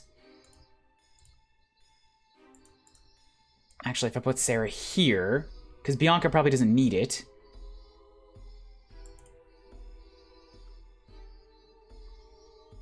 And then that forms a solid wall. Sophia's got 49. She's probably okay. She can only get hit by a magic spell. And she's got good resistance.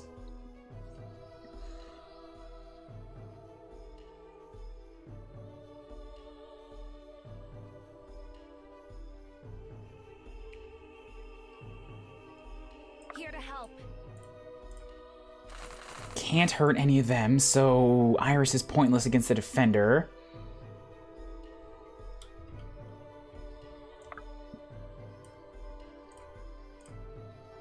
Pretty dodgy if she's using Sarah. Okay, so I could get Iris on the front lines if I involve Sarah.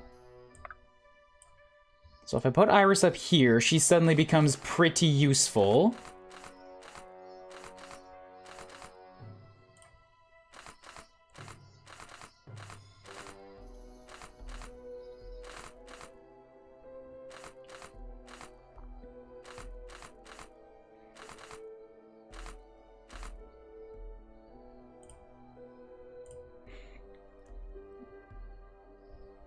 Try for this.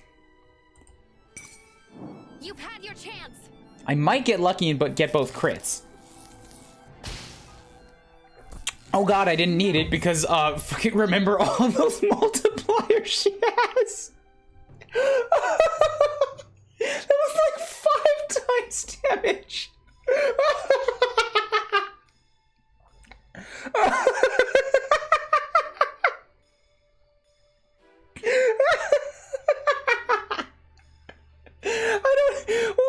Was that 22? 24? And I did 122 when she critted?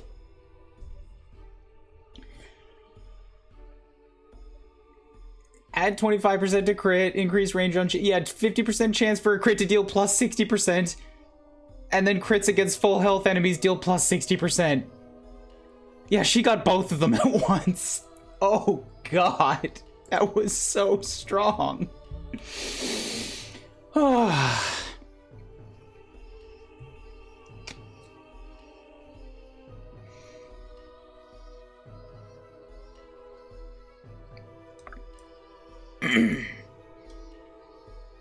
Yeah, let's do this. Let's move Helena forward, so she's giving Alexa a little bit more defense.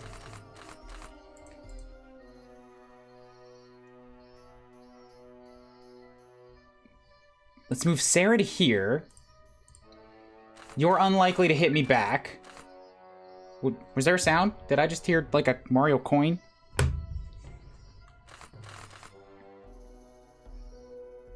I'm just not going to attack with Sarah.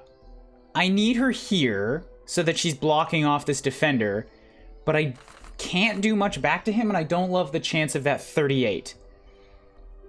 So I'm just going to leave her here.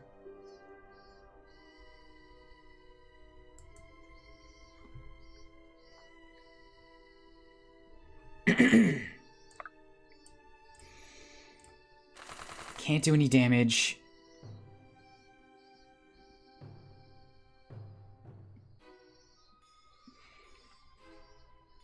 I'd be honored.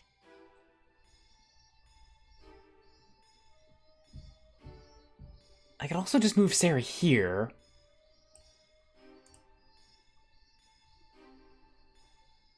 And that, yeah, now Alexa's, rather than getting defense, she's just not going to get hit. Oh, but I could also do, yeah, you know what, this is a better call.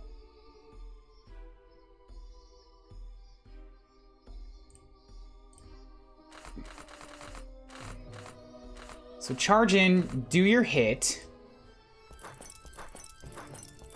Maybe you'll dodge. If you don't, I've got Samara for a heal. Good.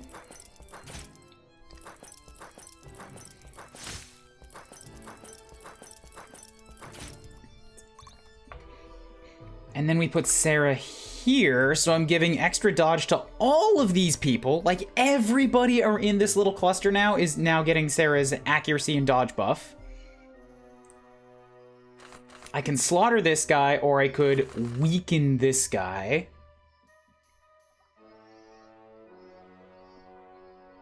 I feel, yeah, whoever the knights choose to attack, they're gonna get hurt anyways. I would like to make sure this defender goes down. No less than you deserve. Because the defender's the one with the defense.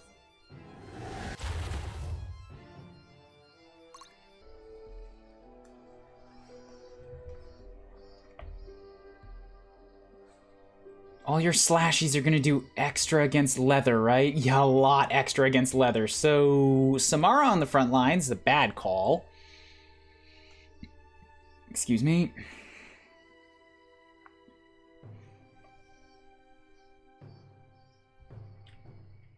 There's no room to get...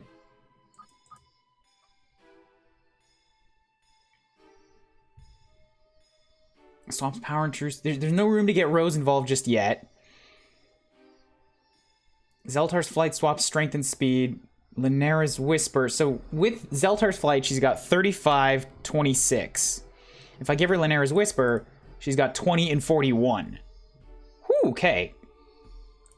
Oh, and her dodge also goes up through the roof to 64. Yes, now I can kind of keep her closer to the front. She might be able to attract attention and just dodge. She's not likely to do any damage in return, but I can use her as a dodge tank.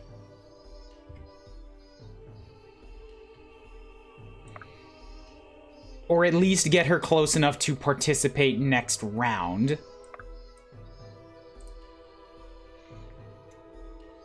Samara's likely to take some more hits. I mean, Vesta's likely to take some more hits. So I'm gonna bump like this.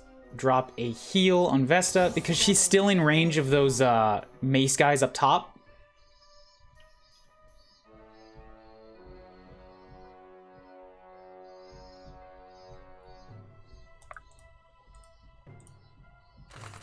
Can't hurt this guy at all. My shield is yours. Can't heal anybody. You're not too accurate.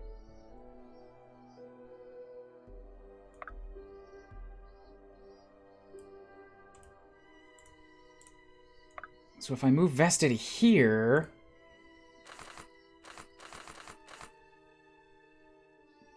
She's still taking a lot of damage even from guys with just slash. And against the champion, she's taking a lot more.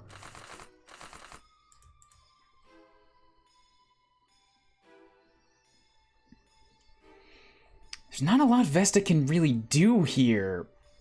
She might be better off spent on a heal.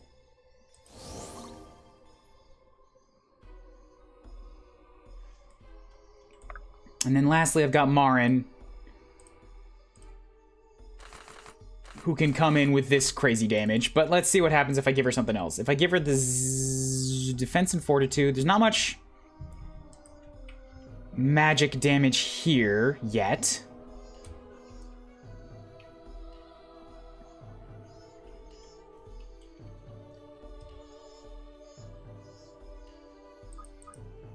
So if I give her Zegrix Luminance, then we get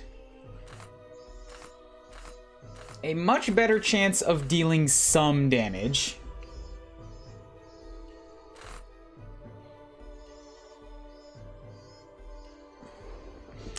It's the fun of a tanky healer, the versatility. Hold this spot, but heal your fellow tank, please. Yep, yeah, I'm actually really happy that they went with Cleric as a line in this game, because you've got your paladins and you got your inquisitors, and both of them are like you. I mean, you are just basically a paladin.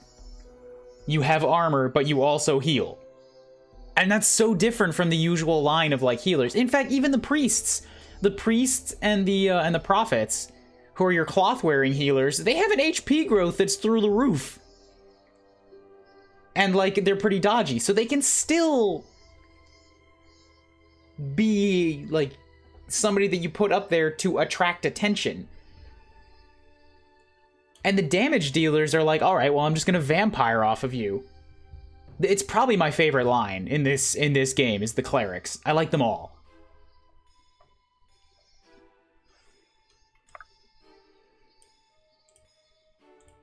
Now, unfortunately, there's just not a whole hell of a lot that Marin can do against this guy. She's not strong enough to kill, unfortunately, unless she gets a crit on one of these, which is unlikely, or I could take my chance with the 50-50.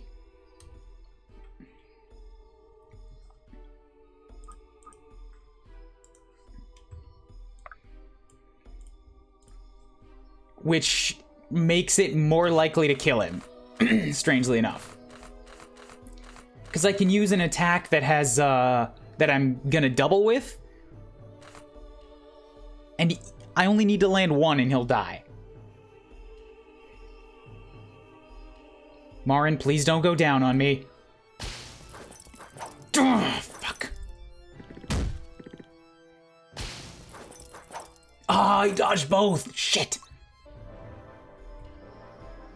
So Marin is in serious danger. She's not very dodgy. She's got the defenses, only so much health. Ow, you hit a 14? Fuck you! That's so not cool.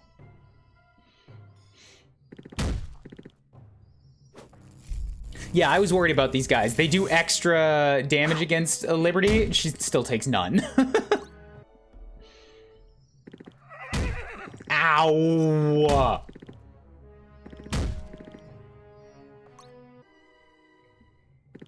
I gotta give Vesta some fucking damage, man. She's got consumption to heal herself, but it doesn't matter if she can't hurt things. Ow. Oh, I left the behind open, didn't I? Shit. Thought I had that covered. Ow!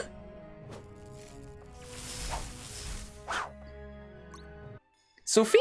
That hurt. Yeah, Sophia's in more danger than I thought she was.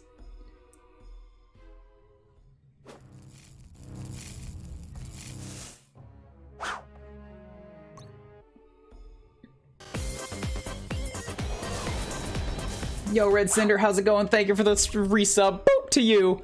I'm in terrible danger. Oh, come on! Oh my god, can you stop?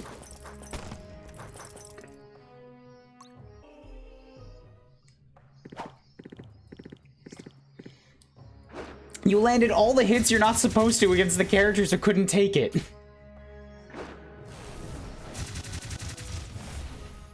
Thankfully, Sloan always comes through for me. Oh, this is great. Why do you even bother? Oh, this is wonderful. Liberty can take on champions. Oh, yes! And here I thought I'd seen it all. 5 is good. Speed is good. Magic and defense are good.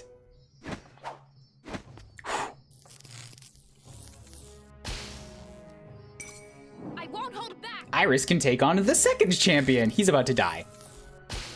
Could have done that. Oh, it hurts. She didn't die, which is good, but oh, it hurts. Ah. Forgive me. Oh. Oh, boy. Oh, no. Oh, that's a critical wound.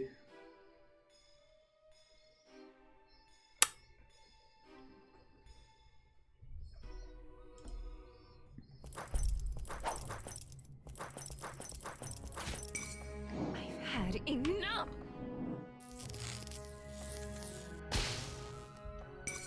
I've had enough. I could maybe give that back to her with a stat booster, but ugh, that hurts.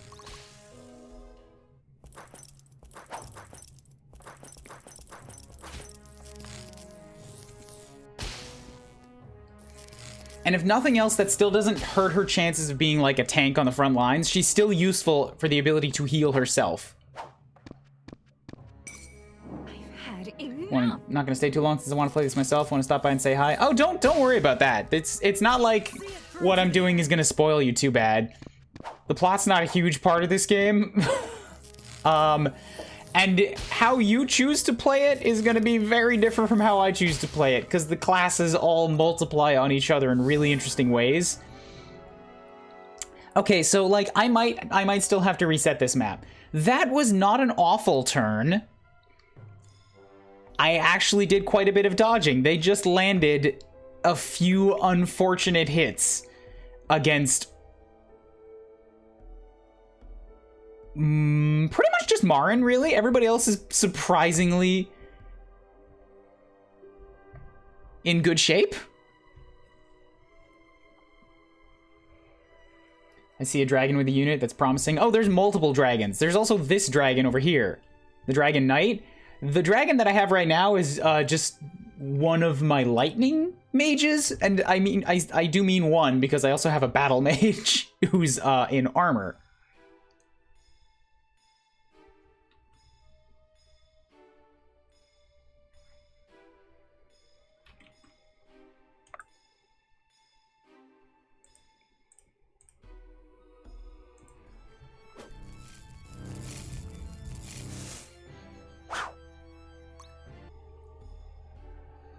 Hey, the cicadas shut up for a minute.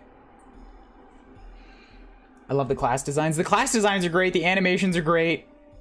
The class abilities are great. All of these things stacking up on top of each other. They're wonderful. Nobody went after Irving. They all went after fucking Marin. Oh, God, it was such a mistake to put her there. Ugh. I love that armor's a mechanic in this game. Armor gets ignored so many in these types of games. I don't love the armor, but I think it's mostly just because they don't do a super great job putting it forward. Like, it does change the damage calculations, but it's also kind of easy to overlook it and then get confused when the damage comes out differently than you think it would. Another thing I think would really benefit from more UI is if you, like, when you get this damage preview, you see, like, a time, like a multiplier because of your armor type. So it's just easier to tell what math is happening where. I remember Armor-Sadies. I'm well aware of how dangerous tanky magic users can be. Marin has been a hit or miss for the whole game for me. I love her. I made her an Inquisitor. I made her a Crusader. I want to make her into somebody that, like, hits hard and also heals people. But it's pretty easy to tell that's, like, not what she's supposed to be. She's been struggling a lot through the whole game. Every now and again, she'll just, like, splatter the battlefield in blood. And then a lot of the rest of the time, I'm struggling to find a place to use her safely. Sia, however, is, for the most part, ungoddamn touchable. Except for this guy. You see, this is the guy that I was worried about with your 61 damage. All you have to do is land one shot and I'm a dead woman. So I think what I'm actually going to do is I'm going to move in close and attack you from melee range next turn.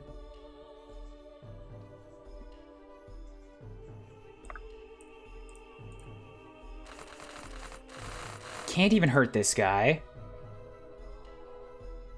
So if I just have Sia go ahead and use a Vorin Tuber. Oh, she was using the Basilard too? Yeah, equip your push dagger. Get that crit rate up. There we go. So she's fine. She'll attract more attention.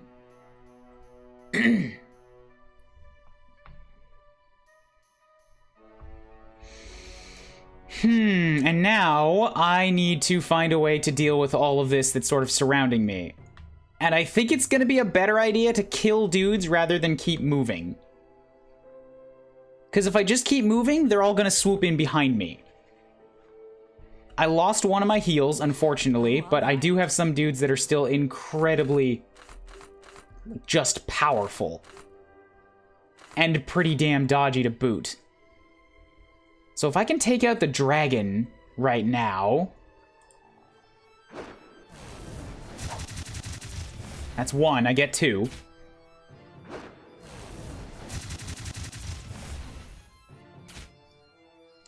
Maybe Irving can come in with a heavy hit.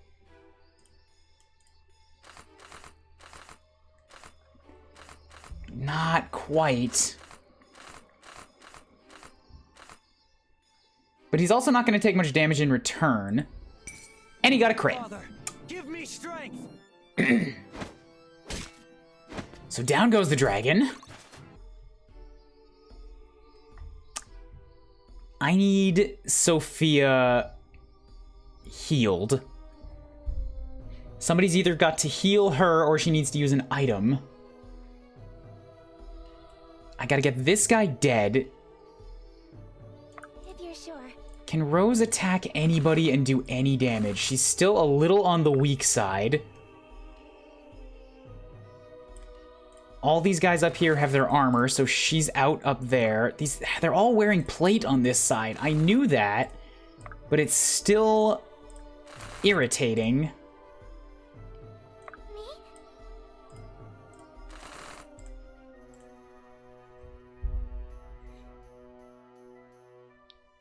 So I think my best bet for Rose is actually to stand where Alexa's standing, because Alexa's got to move. I need her to go and kill somebody.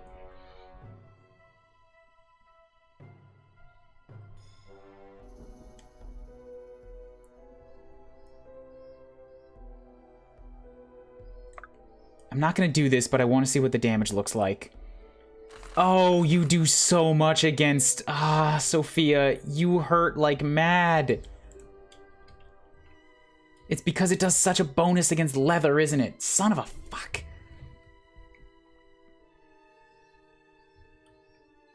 So she needs to be healed because she's just in range of 2 battle mages.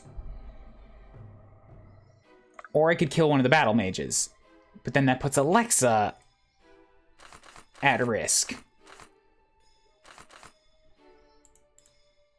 And even with all this move, she can't quite kill one of them because they have so much health. And that's putting her in range of the Arcanists, who have a bonus damage against chain.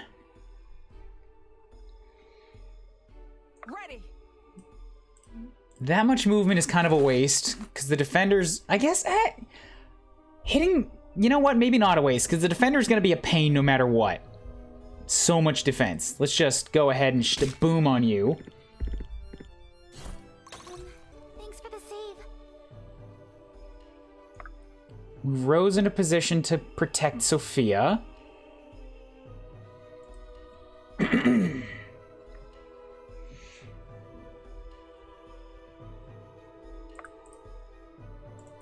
Since Sophia can't really attack any... Oh, God. The Dwarven Warbow is the only way she's going to get any chance at hurting anything, but it invites double attacks. Huh?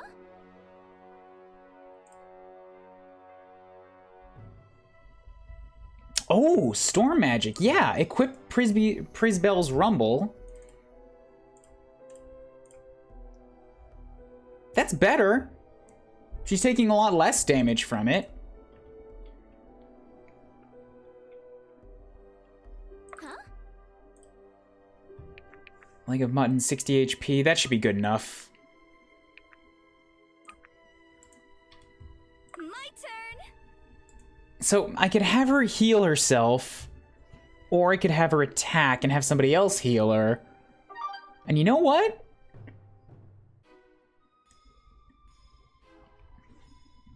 I don't know. There are some heals that I could use here.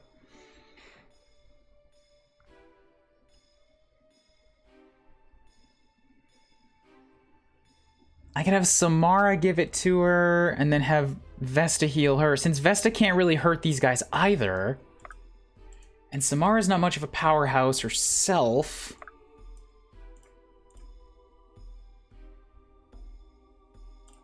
Like, she can hurt a little bit.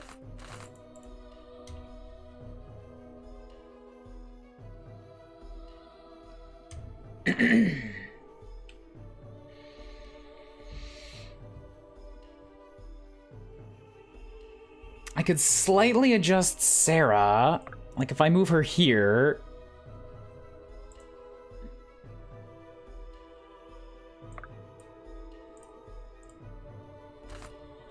Then I've got the power to take out another one of these guys.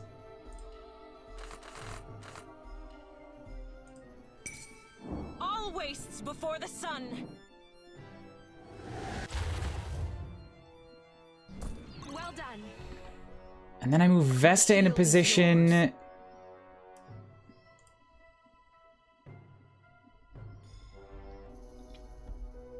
Okay, before I make these decisions, can Helena kill this guy? Because I need this particular unit super dead. Can do.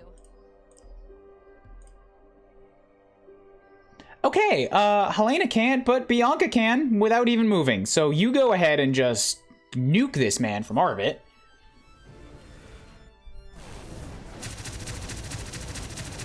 Sorry, not from orbit, but from like both sides, and just mash him up in a magic stew. How can I assist? Then I can move Vesta to here and heal up Sophia. So that frees Sophia to attack.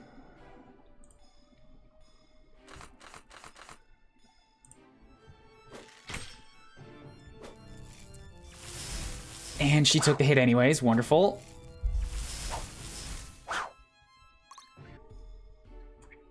So now I could probably heal her again.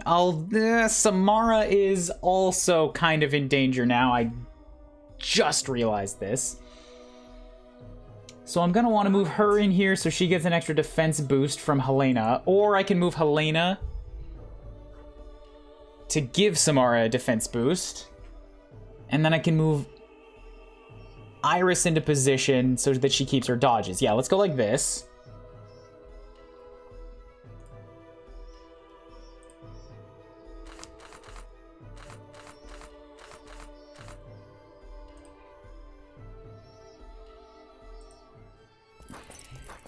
Oh, they hurt. Oh, they hurt. They hurt a lot. They hurt a lot. Strike true.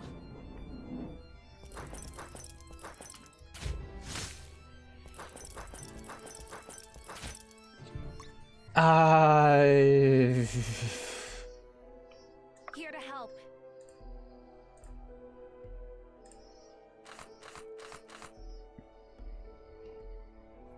Let's try for this, for a crit damage against a full health enemy. No luck.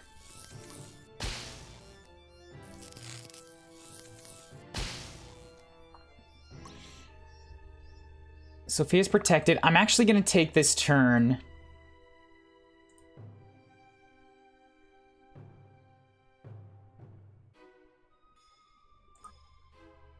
to heal herself. Okay. Maybe I'll lose another unit this turn.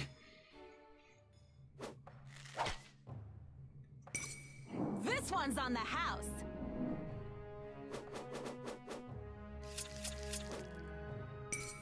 Bottoms up. Unfortunately, they're critical dinks.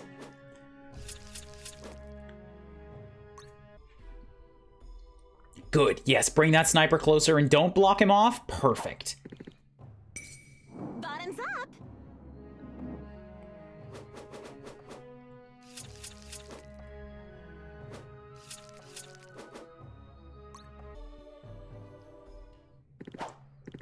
So yeah, Sia's not able to do a whole lot of damage, but she's doing her job in that she's keeping those guys distracted. This one's on the house. And this is what you get when the true commander of your army comes out and graces the battlefield with her presence.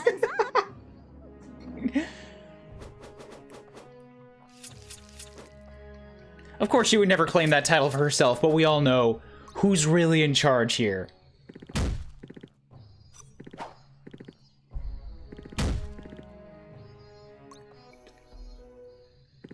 Yeah, Vesta. Ah, Vesta, you need to do more damage. You've got a mace, you're supposed to do extra against these guys. All that time... You've had your chance. All that time as an acolyte gave you a lot of magic and not a whole lot of strength.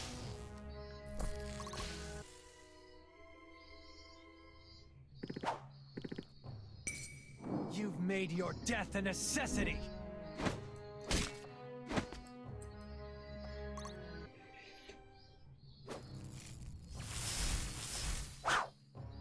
Oh, right, but she's got Indomitable, so she's taking even less damage now. That works. I didn't realize Irving learned jump. Yeah, when he really wants to show off.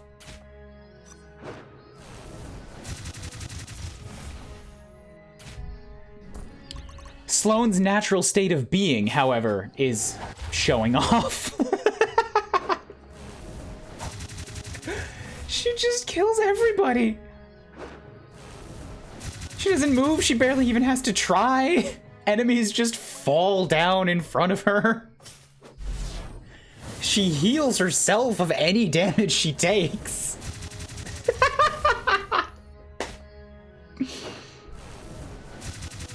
I love Sloane. She has 72 out of 71. Had to be done.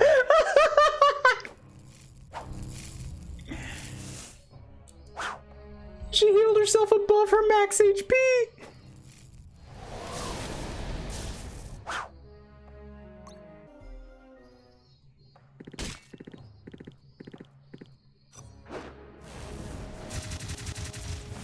It went back down after, but still, yeah. They caught themselves after the fact. Oh, God. Sorry, friends. That's okay. You don't use strength, but... that was 56 damage. Ugh.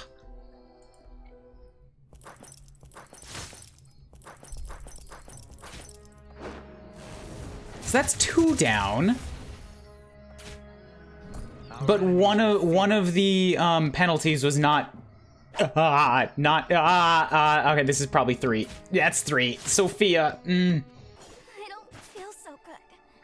Sophia just can't get a fucking promotion. Every time I put her on the field, she goes down.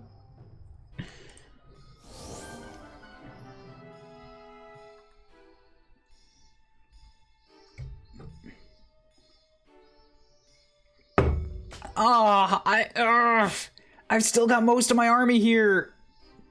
I don't feel good calling for a reset. In fact, I feel like I'm still way too strong to call for a reset, but I really want one. Because Marin and Sophia have both taken, like, owie penalties now.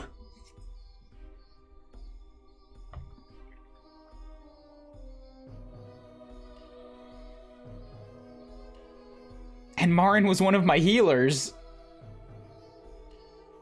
On the plus side, we've almost cleared out the whole left side of the map.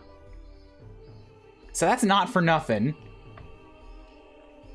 Meanwhile, Sia's doing exactly what I hired Sia to do. Get on after that sniper. Do the damage. Kill the sniper. The only one that is a danger to you. Bottoms up. Dazzling display does what? Is that extra crit damage? Is that extra crit damage? Are you about to die?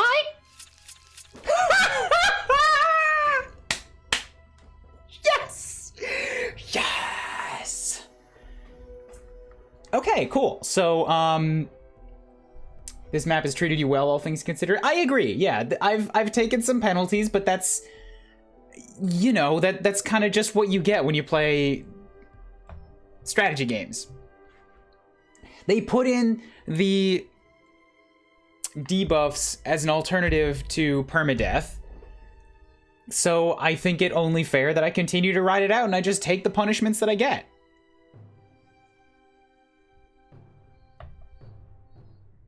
Because, like, also, the one unit I was truly worried about on this map, I just killed in one turn. All of the rest of these guys are going to surround Sia, and she'll probably just continue to dodge and keep herself fully healed. She'll end up at... She'll probably get level 32 by the end of this map, because we're not getting a ton of experience now. Strangely enough, these enemies are level 30, and I'm getting like 5 experience per attack. So I think you're only kind of supposed to hit 30, and then drastically slow down, which means all these adjustments and growths are not going to matter for much. Unfortunately.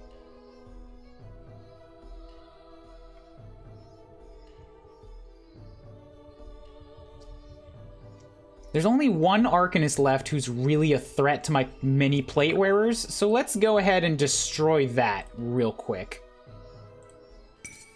Father, give me With a strength. completely unnecessary critical, and bam! Right into the top of your head, Ganon style. That was a kill shot, I got 8. That was a kill on an enemy at the same level, and I got 8 experience. Or maybe it's just this map, and they're giving you little experience because they're trying not to incentivize you fighting. That could be too. But if that's the case, I would really love to see an enemy buff that says they give little to no experience.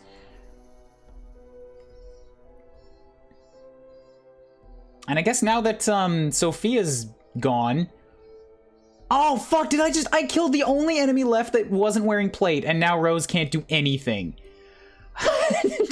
Damn it.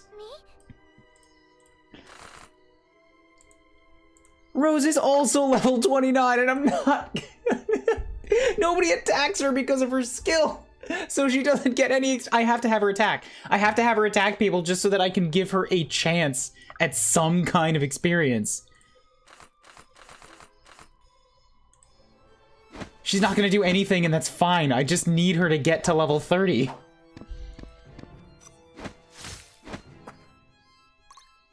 Oh, she only... Yeah, okay, so it's not the level 30. It's that these enemies just give no XP. I'm sorry, I have to hit the washroom. I cannot hold this in for another turn. I'll be back in a moment.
Calvin asks, what about the entire other side of the army? And I say, Calvin, are you really wondering?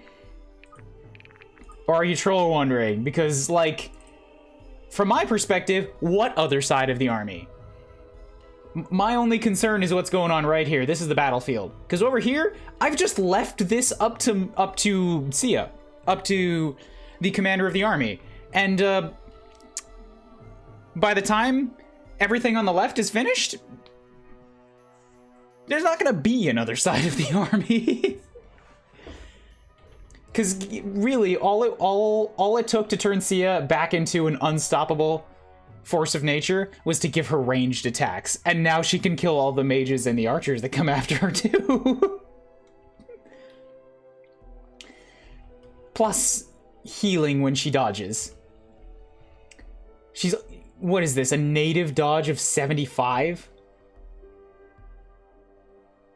Is that, or is that not taking into account the thrill? I don't know.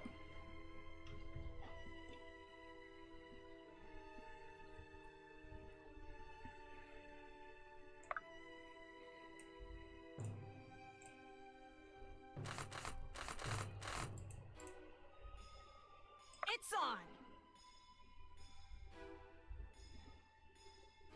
So I can't quite get maximum distance with Alexa.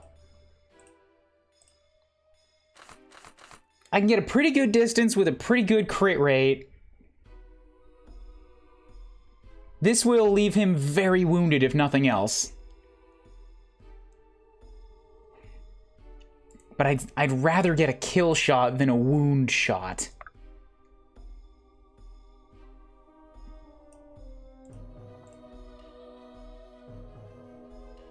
Yeah. Just remove attacks from the battlefield. That's less things that they can hit me with.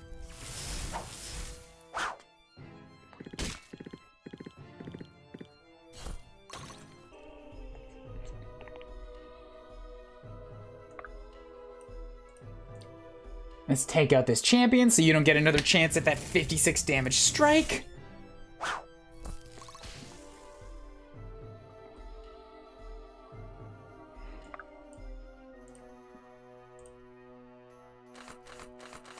We'll drop some massive magic damage on you with Magic Carpet Sarah. Oh, you critical. Owie, it hurts. I have to be mocking now. There's like nothing any of them can do to me, and it's the best.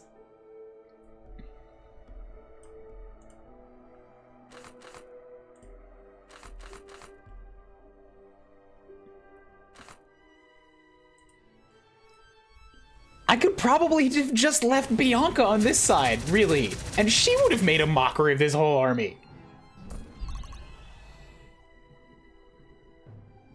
Self-healing units are like a little bit too strong. Just a smidgen. It is willed.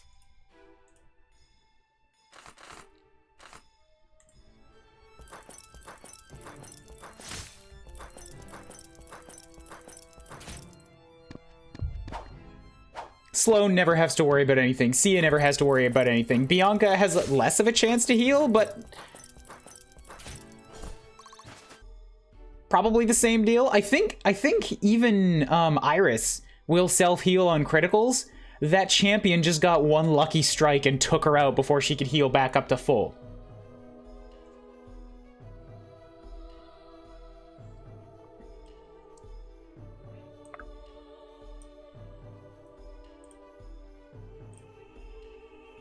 Sloane does 64 damage against this guy. 64 in a single strike.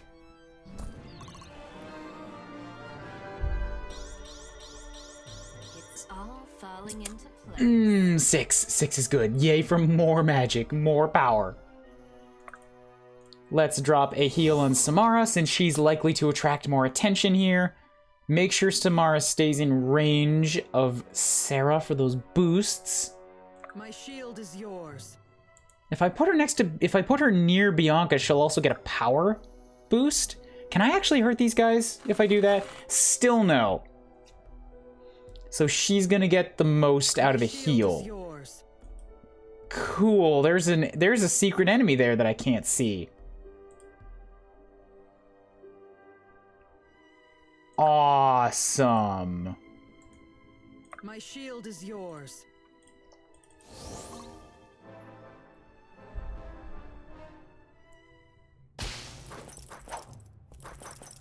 So the Crusaders actually have a pretty decent chance of hit. It's rude to stare. That's a little scary. But as long as everybody's beneath a 50% chance, she'll heal herself back eventually of any hit that she takes. Bottoms up. Here comes the mega crit. 13 damage turns into 38? Wow, yeah, that's like triple.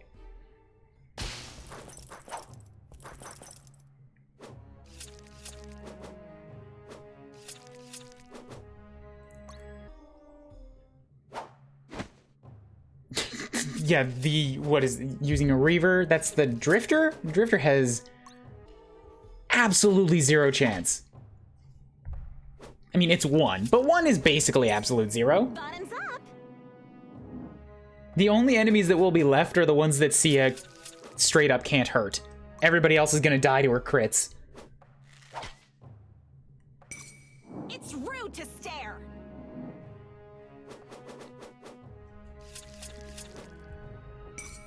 This one's on the house. I just wish she'd stop criticaling when she does no damage. It's making everything take longer.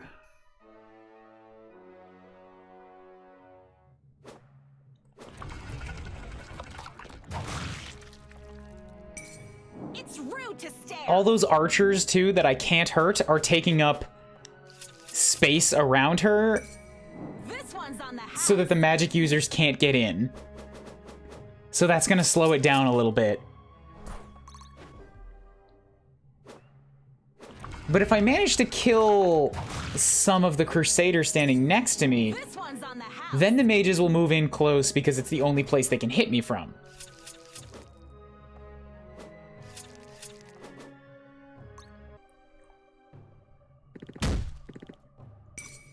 Face your judgment. She's got so many things that are buffing her attack damage. She just needs to be able to do damage to make use of them. You insist on bloodshed. And that's an awesome critical animation too. I really like these paladins.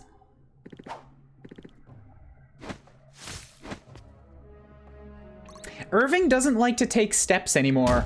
I think that's what his animations are telling me. Both a regular strike and a critical are jumps. He only moves by leaping.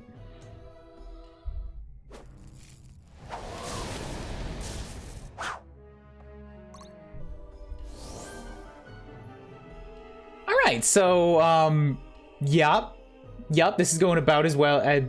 This is happening about the way I expected it to.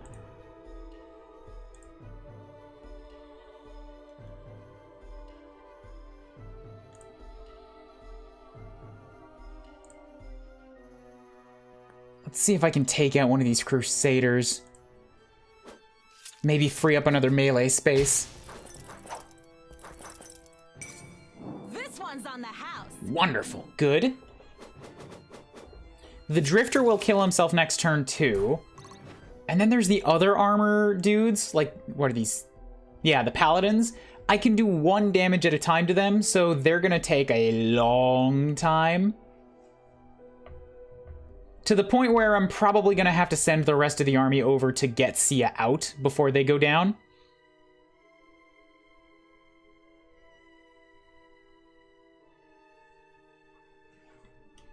These guys are all Guardians, right? They all have 40 defense. Okay, then maybe I swap back to Kyne's Passage here so that she's actually got some ability to hit things?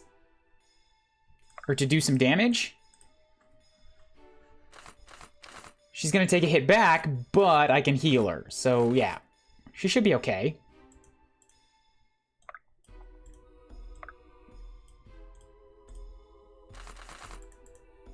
Slashes just don't do very good against plate.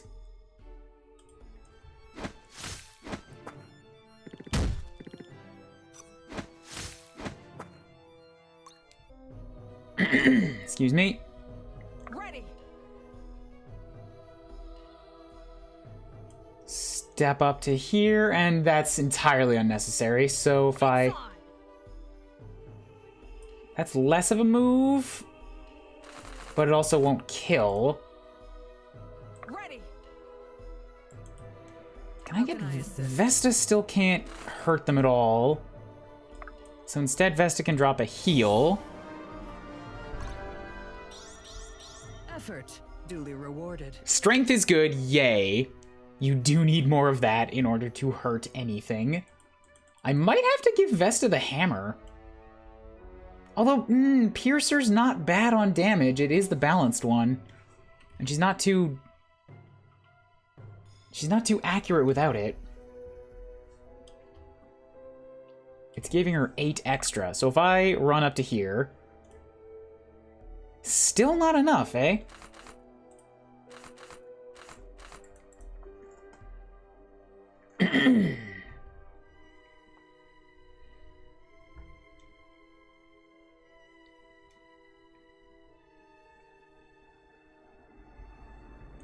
Alright, well, I'll move Bianca down to... Well, no, not yet. I'm gonna keep Bianca here to give some damage boosts to the right people.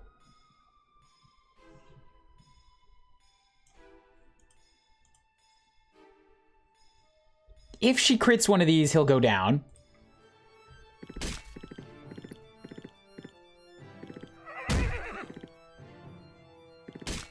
No such luck, and now she needs a heal.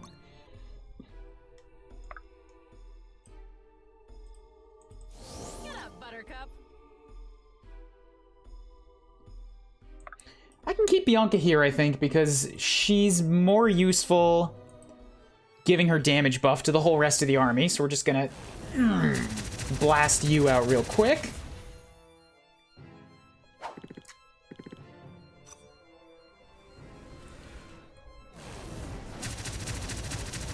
I'm not sure what I was thinking giving Bianca a different weapon. Cosmic Tides is all she's gonna need.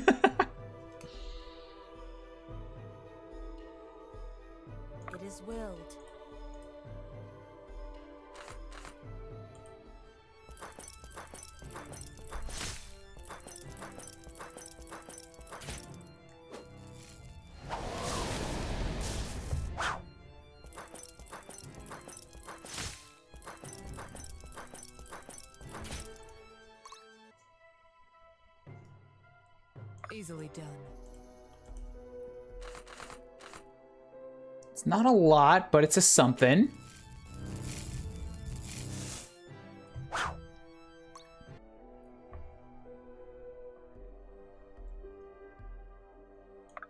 Can Sloan destroy this? Well, I mean, Irving can't get at that guy, so I need Irving down here doing something.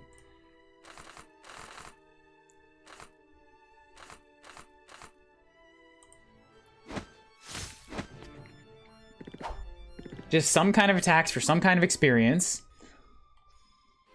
All yours. Yup, Sloan can nuke this guy. Why does she do 55? That guy must not have had much resistance as a battle mage.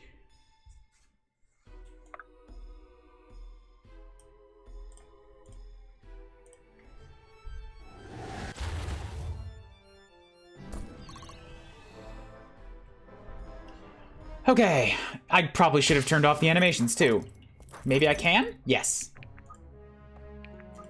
Let's just let Sia do her thing.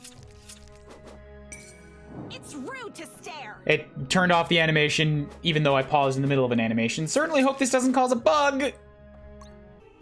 Okay, good.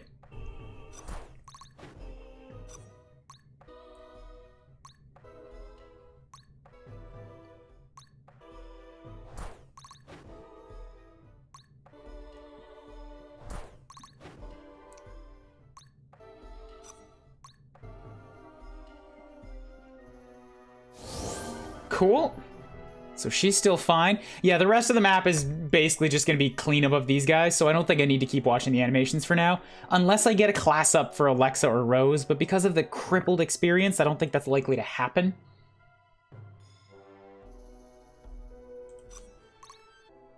It's on.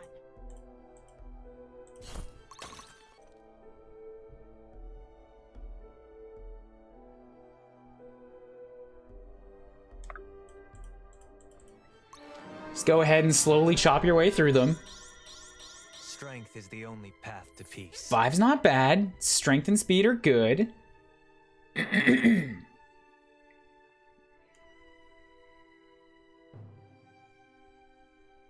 is willed.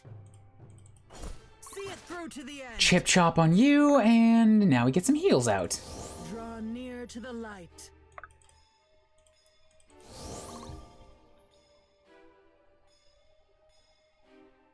So I need somebody that can attract this guy to take a shot. And that somebody is, let's be honest, probably gonna be Bianca. We'll put Sarah next to her for some extra dodge.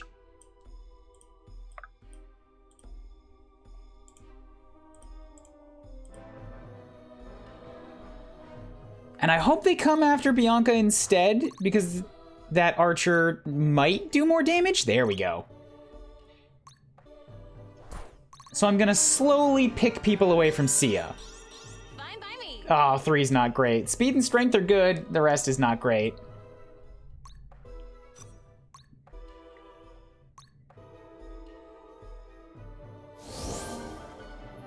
So now we gotta get this guy.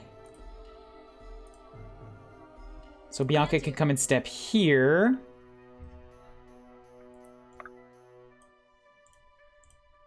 Oh, hey, Vesta can actually do some damage. Ah, she can hurt, finally.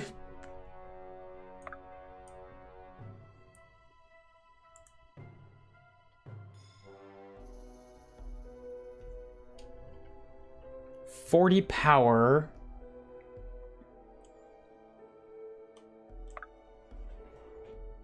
Trying to think of a way I can get Alexa and or Rose up there to attack this guy rather than just nuking him.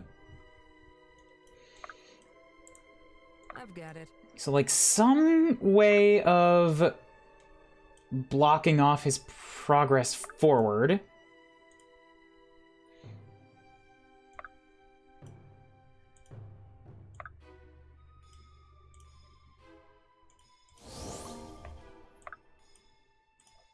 I'm here. We need you in this fight. It is willed. Sure, end the turn. Good. Good. Go try to hit Rose, get some experience there for dodging. And now it's just paladins that are surrounding Sia, so everybody else is going to have to be units that I draw off. Can't say I pity them. So we're going to boosh you. Not likely to kill, but something. Who's still 30? Helena Make this look easy. gets to kill, and then who's next? A paladin coming in with crushing damage. Who can take that? Actually, yeah, Bianca's still not a bad call. Go ahead and equip your Spike Whip, because I don't want to just immediately kill him. I want somebody else. Like, yeah, I want Alexa and Rose to be able to contribute to this.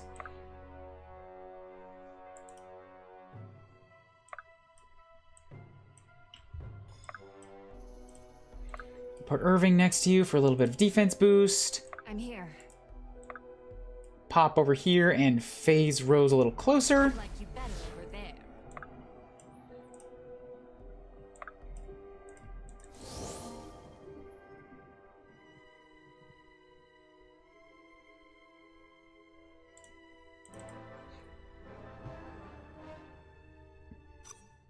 That guy turned upside down while he was walking. Did anybody else see that? His sprite flipped. Okay, Sia's gonna kill her way through everybody else now. Somebody hit her. Somebody did a bunch of damage. She'll be alright.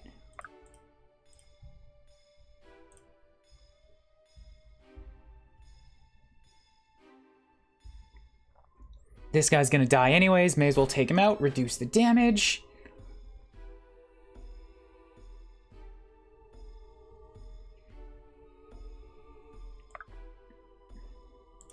So Alexa's got no chance of being hit, so she's okay to attract the next attack as well. Oh, shit, should have attacked with Rose. Rose would have done nothing, but at least gotten some experience out of it first.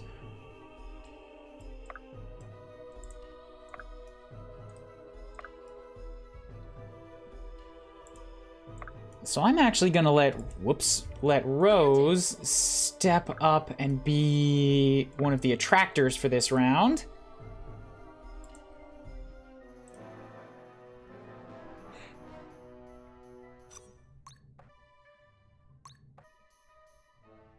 Good. Sia continues to heal herself.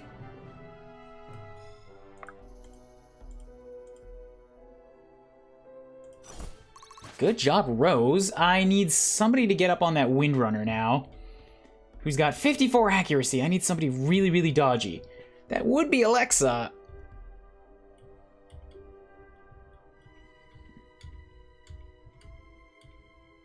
Since Bianca can't get close enough. Nobody else is close enough, so it's gotta be Alexa, even though I want to have her attack.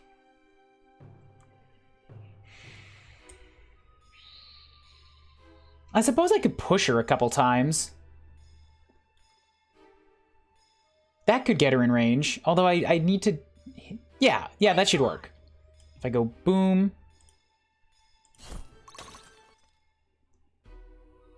I only need to push her once. So we'll go boop. Oh, that pushed her twice. That's okay. She's still only in range of 2. We'll put Sarah here for that evasion boost.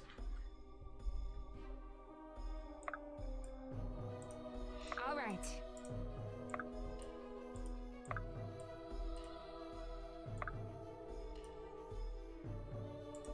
In position. Block off... I mean, Sarah's still in range no matter what I do. So they might just choose to go after Sarah, and that's what's gonna happen.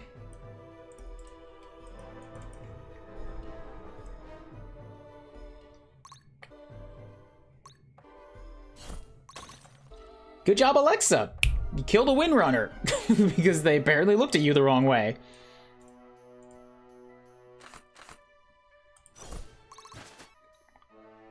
Ready. You've got a pretty poor chance of hitting them, too, so that was impressive. Oh, wait, you were standing next to Sarah, so you got a boost. They've got a very good chance of hitting you, too. Wow, Windrunners are scary.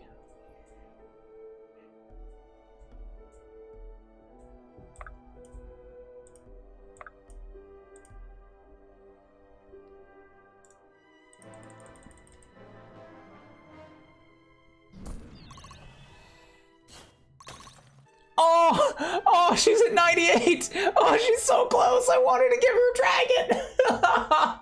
No, there's nobody left on the map. Oh, damn it. Damn it. We have to do another map. I have to get her on a dragon. I promised I would. She's at 98. She's at 98 XP. It's so unfair.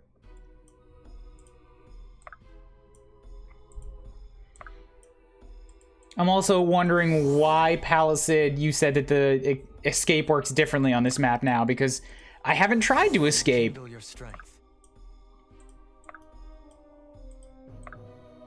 So let's see what changes about it. Can do. I'm expecting that it's just that you have to get everybody out this time, because normally on escape maps, it's like you send one unit there and you're fine. So my prediction is that you have to get everybody out. The only other thing it could be is that, like, escape tiles expire. Easily done. Like, you can only send so many people out of one section, and then you have to move to another part of the map. And that would be a little bit advanced, I think, for what this game is. I mean, that sounds like a harsh way to put it. I haven't seen anything else in the game suggesting that level of, like, complexity in a mechanic like this. I'd be honored. So if I get Sarah out, yeah, I've got it. one character escaping is not enough.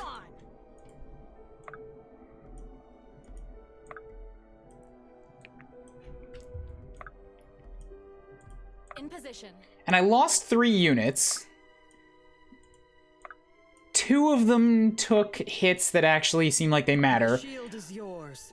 Really, like 1.5? Because Sophia has pretty good fortitude, but I guess not good. Sophia has not bad fortitude, but she has kind of fallen out of being a good mage killer anyways, because the mages are just doing so much damage. Sophia, I think, might have been really strong as a witch hunter. Ready. In position. But these are things you learn by playing a game once blind, you know? Like, once you know where characters' strengths kind of lie. Well, there's also the fact that I just wanted to try sort of everybody and get a feel for how things work out. But if I was okay with doubling characters up, then, you know, things might have played differently. I managed to get a fair amount of units out on my first attempt, and then I had 1 unit left. Uh-huh. Oh! Oh! That 1 unit died, and then you got a game over, right? That is brutal, and I think almost a little unfair. I understand how that could work from a game mechanic standpoint, because you're removing units, and then a game over just triggers when all your units on the field die. So if you only had 1 unit left and that unit dies, that's an automatic game over. I would really appreciate a warning on something like that, to let you know that that kind of a thing is coming. Because, you know, you'd think logistically, if you got 10 of your units out, that's still overall a victory? What can I say? I'm pretty great. Like, if somebody died and then you escape the last unit, you'd win. But if you do it in the other order, you escape and then die, it's a game over? That seems unfair. Sia did 1,600 damage on her own on the other side of the map. Well done, Sia.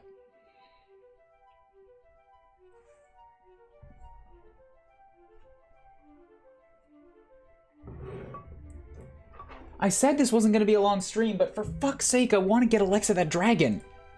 Come, Irving, our task is done. Am I the last one out? First in, last out. Let's get back to safety. Ha ha ha ha ha ha. Undead soldiers! Excuse me. Stay back, yes. Akmenos, the one you have named Necromancer. He has your mother. She lives for now. He's a coward. Tell us to face him. Tell him to face us. He awaits you at Arrogance Peak in 7 days' time. If it's a fight he wants, he'll have it. Ha ha ha. Do you hear that? The sand, it's falling in the glass. Shh. We're running out of time. Come on. Every other escape map only required capturing 1 point, so my initial plan was to send a unit to the end in like 3 turns max. Yeah. There's nothing else that operates like this, so, you know, a warning would have been appreciated. Thankfully, I didn't run into the same thing you did, but I can see, like, that was one of the plans that I had, was to just send a unit straight there and be like, all right, map is done. Let's just end it quick. But to blindside you with a different operation is dirty. Thanks for coming. My worst fear has been realized. Varric doesn't have my mother. The Necromancer does. How'd you learn this? You know, an undead soldier came up and told us. This Necromancer goes by the name Akmenos, and he's expecting us at Arrogance Peak in 7 days' time. If I'm not there, he'll kill my mother. Well, he didn't say that. He didn't say that. You're extrapolating that. Well, it might seem obvious beyond mentioning, we need to discuss the possibility they'll be walking into an ambush. She'd have come for me all the same. Esma did more for me than my own father. Of everyone I know, she deserves to suffer least on another's behalf. This isn't easy to say, but we shouldn't go. It's true, it's the obvious choice. If we don't show up, he gains nothing from killing her. They lose a useful hostage and anger their enemies a great deal. We could call their bluff on this one. That's correct. If we stay, she might die. If we go, she might still die. Or she still might die. I would put the odds at a relative equal. These guys are actually talking stratagems, like real tactics. On the other hand, if we stay, our mission is unharmed. If we go, we risk losing everything. You're right, I won't ask any of you to come with me. This is my fight and my fight alone, but I'm going either way. With all due respect, you should know that's not fair. Yay! I actually really appreciate this story cutscene, because I really love it when you show... Morally gray isn't the right way to put it, but I really like it when things get dubious and complicated, and you get different people's opinions, and like, we should really consider whether the obviously heroic thing is the right thing to do right now. Because, you know, that doesn't always work out. And I sincerely appreciate that the allies are laying out, like, look, this is actually a bad idea when you look at the numbers, and then it's like, okay, if you're gonna pull that fucking card, then... If you're gonna pull that, like, I'm gonna go either way, it's like, okay, cool, so now we're either assholes for letting you go off to die, or you're forcing us all to go with you, even though it's a bad idea. Maybe not, but that's how it is. We've traveled across continents with you. We've overcome trials that no one has ever attempted in centuries. You have to stop acting like this is your journey alone. There isn't a single one of us who wouldn't come with you, but we all are saying it's a bad idea, so maybe you should fucking listen to the majority vote here. It's not that, it's just that I've no right to force my personal burdens on the rest of you. We don't get to have our own personal burdens anymore. We're in this together. I knew that the moment I stepped off that ship in Varroa. It may be reckless to try and save your mother, but many of us would try to do the same. And you'd be right there with us, wouldn't you? Leading the charge for any one of us? Many of us don't have families left to save. It's a blessing that you do. I trust you. This is our family now, Irving, and we trust you. One of these days, you're gonna have to accept that. I can see that I was abdicating my accountability for my actions. It was unfair of me to pretend you wouldn't join me. You were loyal friends. I'm just here for the good food. Benji! Shut up, Benji. I'm lost. Wait, what did I do? You shouted your own name in the middle of a heartfelt moment. That's what you did. Be quiet. Can't believe you just stole my line. I guess what I mean to say is it's hard to admit how much I rely on each and every one of you. We rely on each other. That's how this works. I'll point out, I never said I wanted to stay. Simply that we should. The further we acknowledge the danger, the better we come out alive. Think I'd miss a chance to get Esme back? See, now they're falling back on it again. Now they're like, oh, well, you already said so? Well, then everybody's all in on the heroic thing. It's like, stick to your guns, Maev. Continue to say no. You can come along begrudgingly. Just, like, make your stand and stick with it. Ah! Now you're undercutting what I just said I loved about it. Damn it. We're not doing this because it's strategic. We're doing this because it's right. We're going to Arrogance Peak to get this Necromancer a beating he'll never give the chance to forget. I've been waiting to blast this guy for months. Back home. Okay, yeah, so Alden, you should probably just stick with the dwarf. I'd rather you stay with an old, violent, drunk man than come along with us. What is an oaf, anyway? Benji? You're not even allowed to stay at the base. You wander off to the sea somewhere. Go back to your farmhand life with your one arm.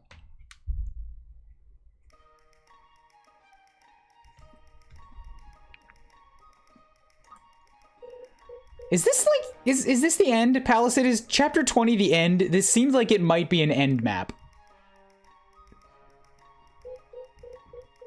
Like, killing the Necromancer seems like that's been threatening the world. Definitely seems like it might be an end map. And if that's the case, then I need to consider what I'm doing a little differently.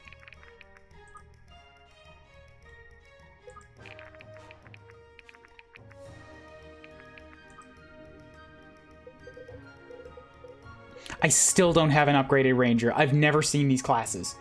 Yes, Palisade, I do want the actual answer. Is this the end or is it not the end?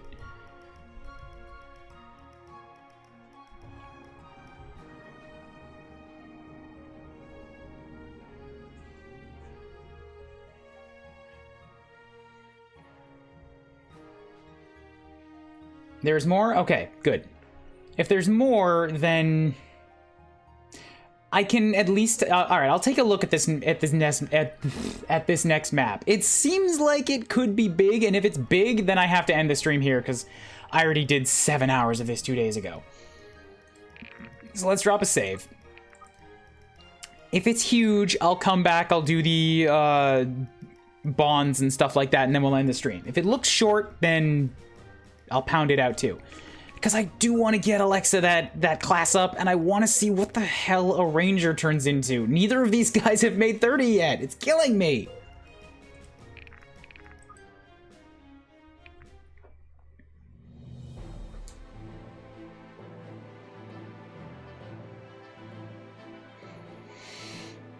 And like, yeah, of course we'd probably want to eventually go after Varric. Because Varric, the terrible king, is still a thing, and there's still the war on the continent that we haven't solved. They just sort of stopped fighting conveniently for a while.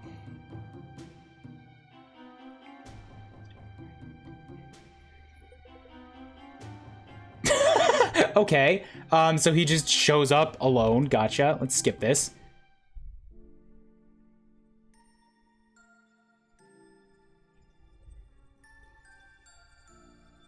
This sounds like another somebody died or like you're sent to a dark dimension type of a thing based on the music. Maybe Irving died. Wouldn't that be cool if you just straight up killed the protagonist?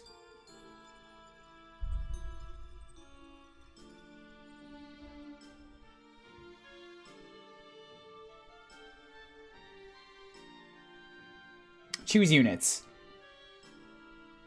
I was about to say I don't see Irving in the list, but no, he's right here. I only get 14. So yeah, if you drop those two, pick up those two. Tie their life force to his own. To defeat him, you must defeat his minions. Okay, so you have to kill all the undeads. Oh, God! Akmenos has isolated Irving. Has he? Irving is right here. So this is a thing where I have to set up 2 different armies and go at it. This is a lot. This is a lot. I can't do this today. I can't do this. This is too much.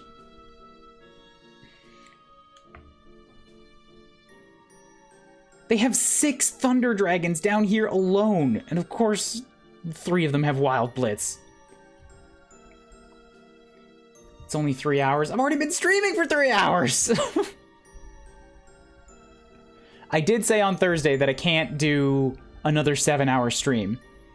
It's a long weekend. I need to actually, like, take some rests and breaks, and I want to try and get through the Neo World Ends With You demo this weekend. And, like, some lessons. Or a bit of animation to try and polish up my reel, you know? So this looks like a really good map to do next week. I'm excited to get into this, truly. But it looks longer than it is, but you should still stop here. You say it looks longer. Remember my play style and how long it takes me to do things.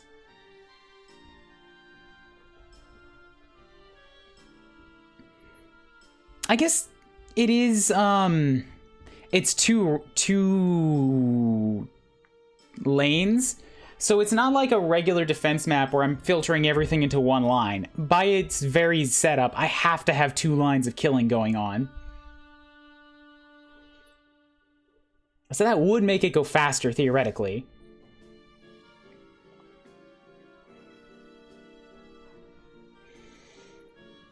But I'm gonna stick to my guns. I'm gonna go back, do all the base stuff, and then we'll end the stream. 3 hours is still a pretty decent length stream. It's what I used to do as my longer stream was 3 hours.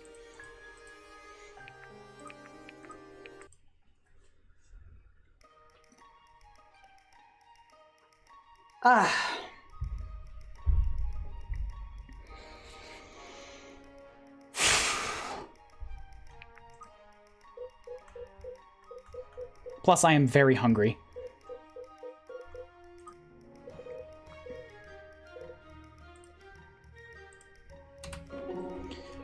Vesta, we need to talk about our orders back in Chelabons. I was wondering when you would seek me out. Things look grim. Take heart, I only just showed up. Yes, I suppose if anyone could turn the tide, it would be you. I don't know I'm quite the weapon I once was. Too many years spent at dead-end post brewing beer with villagers who don't know how to read. So she is from the Order. Okay. Was it really so bad? It's been glorious, Vesta. Best time of my life. I'm sure you know that I never wanted any of this. What's the news? Alistair did some digging on our little friend Cosmere. He thinks it's a credible accusation. He's been suspected of something on or off for years. He dug further than that. If you line up his disappearance with certain events in Delhi that didn't directly precede the start of the war. He had Fossil killed and framed the Aramorans. Alistair suspects. I haven't been as up to date in the politics of it, but even I smelled something was off with that. No motive. So this necromancer set up the whole war in the first place. Fossil was an excellent king. Whoever that sorcerer was, he clearly had an agenda. Something that the war benefited. Maybe something that required the war. I'll keep my mind on it. Okay, I like stuff like this. Where it lays out direct, plot-relevant information.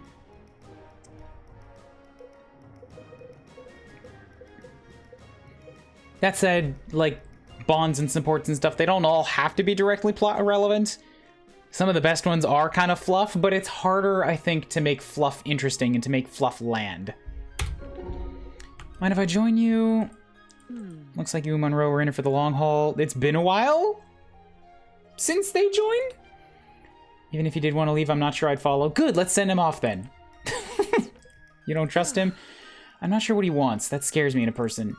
I'm not sure he knows what he wants. I think he's finding it here more than he'd admit. Fluff only works if you like the characters. That's true.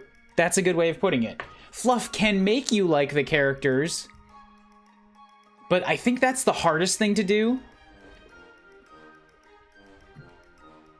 Like, it's safest to write a character that's interesting and then have fluff, like, that makes you like them more. Like, give you some kind of an in right off the bat in their introduction, and then fluff gets you more into it. To have a character that you're neutral on and then try to use fluff to get people to like them is a much harder sell, and because you're basically trying to make them likable and silly off of a first impression that wasn't that.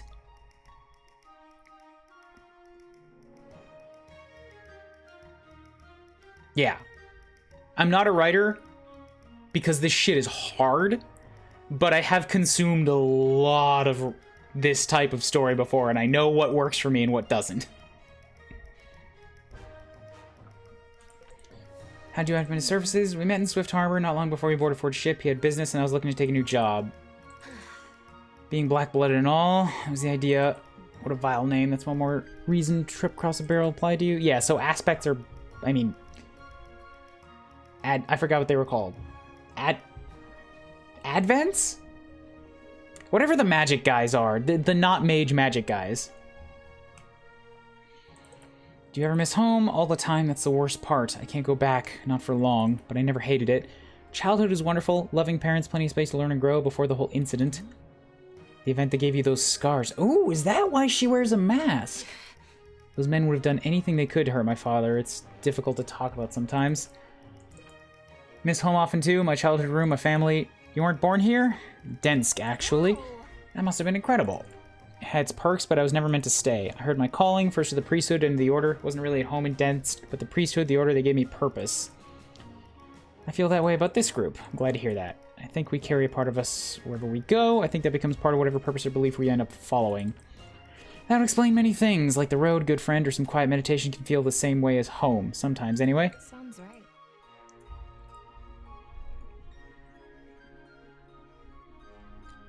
That was a not bad conversation. I liked that one. Neither of that... I don't think that was... that could be considered as fluff. It's not goofy, silly fluff, but it was an actual kind of character moment, and it helps that I already kind of like both of these. So, that lands. I think you can vaguely see the scars on her portrait, but they aren't noticeable until someone points out. You know, I never noticed it before, but you're right. If you look at her screen left eye, she's got like a scar running under it that goes down into the mask.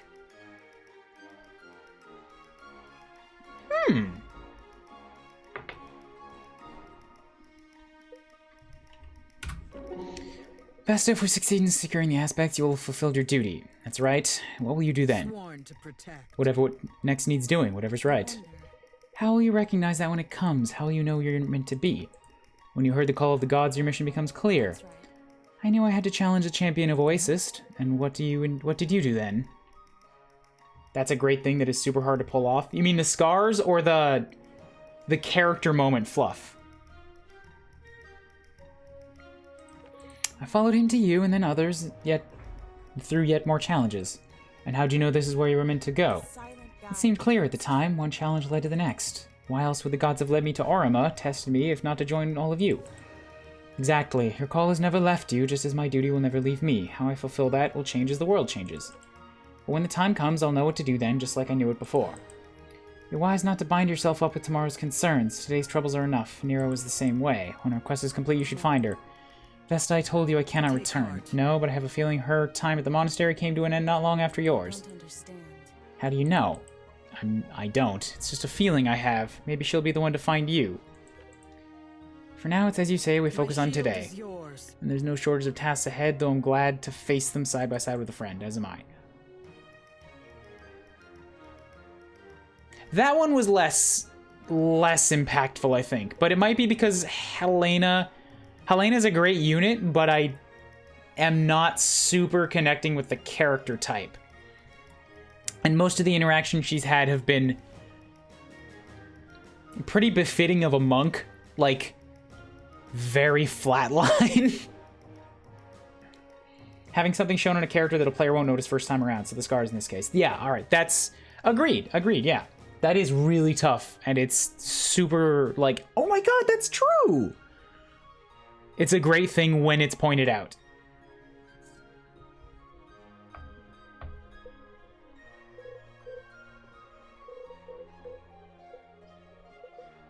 Hey, Sophia and Rose.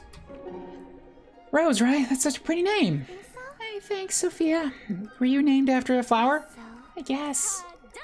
I love roses. They're so beautiful and they smell amazing, just like you. Come to think of it, I think if I ever had babies, I'd name them all flowers. They'd be in my little garden. Hope they wouldn't get made fun of, though.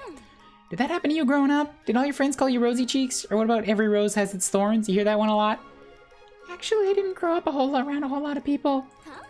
Me neither. I spend as much time in the woods. Cities are great and all, especially for the people, but there's not much to look at. Nature I could get lost in, and I mean lost. It can be dangerous. Best to go with a buddy. It's a great idea. We should be nature buddies. We can go exploring like we used to when we were kids, but together. Guess so. That could be fun. Next time I'm bit by the nature bug, I'll swing by and grab you. That's good. That can be fluff between two kind of similar characters, but that also really fits what I've seen of Sophia so far.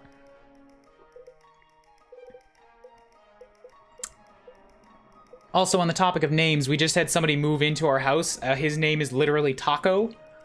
And I just asked him up top, do people make a lot of jokes about that? He's like, yeah, all the time. I'm like, cool. I will stay away then. Fenton, I think Butter likes you. It's very good, but I think that's close enough. He can like me from over there. Do you like Butter? Under the right circumstances, in a nice warm loaf or tasty meat pie. Can't bake anything right without butter. No, my friend, my ferret.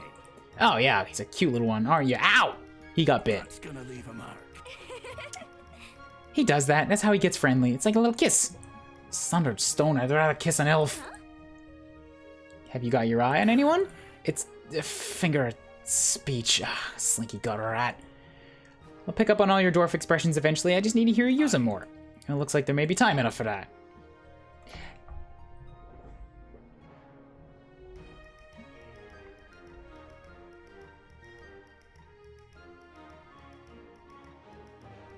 That didn't feel great.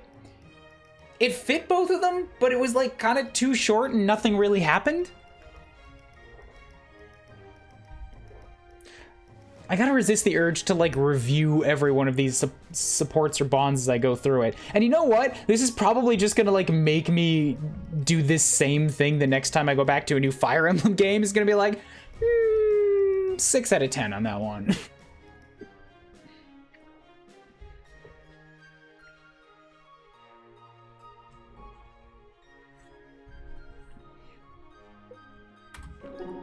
Remember that when you told me to stay out of trouble? What'd you do this time?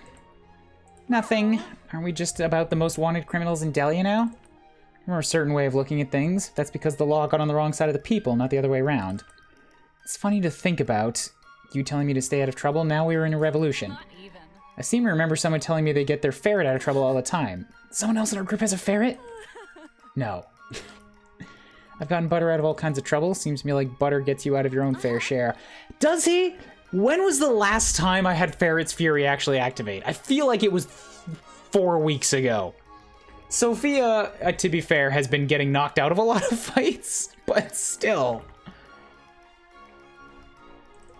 I know it can be clumsy. Gotta heads out. Later, Palisade. Just makes me more thankful to have so many good friends. It's actually a pretty wholesome outlook. I used to get embarrassed over myself. What's the point? There's a lot of wisdom in that, and freedom. The kind that's led me to be who I am. It's a great kind of freedom. Sophia, good to see you. You have such pretty hair. Probably said that a million times. I don't believe you have, thank you. How long did it take you to grow that way? I have no memory of ever cutting it. Oof. I bet it's even longer without the braids, of course. What do you want to talk about? You said you wanted to tell me something. Do you remember what it was? What did I want to tell you? Are you sure it wasn't about your hair? We had previously spoken about sacred places, life, prayer, gratitude. When we were back in Chelabons, waiting for Irving to come out of the spire, I set Butter down to play a bit, and he came back with the most beautiful cherry daisy. It was sweet. It was. I remember what you said about praying all that, so I tried it. Wasn't sure who to pray to. Kind of took a breath, closed my eyes, and said thank you. That's beautiful. Thank you for sharing that with me. How'd you feel? Super weird, kind of tingly, like pine needles or something, running down my spine. I don't know if I could make myself feel like that all in my mind. You can turn prayer into You can turn to prayer not only bright times, but dark times. So glad the gods or whoever put you in my life. You're sweet and kind. You're kind for saying that. Get out of here, Faust. I'm kind of not at all interested in Ren. But I'll clear him off anyways. Ever been to Etlin? On a handful. It sounds like you prefer to stay close at home. I prefer to work where I have expertise. Where you know how to hide. You don't need to hide when no one knows you exist. Doesn't seem very good for business. Don't you need to get your name out there to find new clients? There are many ways to remedy this. I imagine you're not so keen on sharing. I will say more. One may seek the services of a guild or make use of a card. If I told you, the purpose of having a card would be defeated. Can't very well hire you if I don't know what your card is. One should not mix enterprise and recreation. I do not work for friends. Hey, at least that means we're friends. Yay, Bianca. Curiosity I'd like sated. I won't just... That's a request I can't accommodate, but I won't dismiss it. I met a representative of the council. Her name was Threa. Did you know her? It's possible, but you can't say? Can't be sure. I may know her by a different name. Tall, slender build, straight auburn hair, birthmark like an ink blotch. While you have an impressive, vivid memory, Ren, I may know her by a different appearance also. Why would she have gone through such trouble to disguise herself? It wouldn't be good for diplomacy if the monarchs of the world became aware of the full extent of our involvement with Wetworks. Being involved with Wetworks at all suggests diplomacy has its limits, and so do Wetworks. You don't exactly outsource their diplomatic work to assassins, Ren. Maybe it would save time if you did. Assassins in politics? That has a clean-cut history of working out fantastically. Oh my god, Sloane and Fenton. Now you're rather tall for a dwarf, aren't you, Fenton? By our standards, I'm as big as they come. In one dimension, anyway. Just the one. Aye. Pity. That's cute. Have you known... God damn it, Sloane.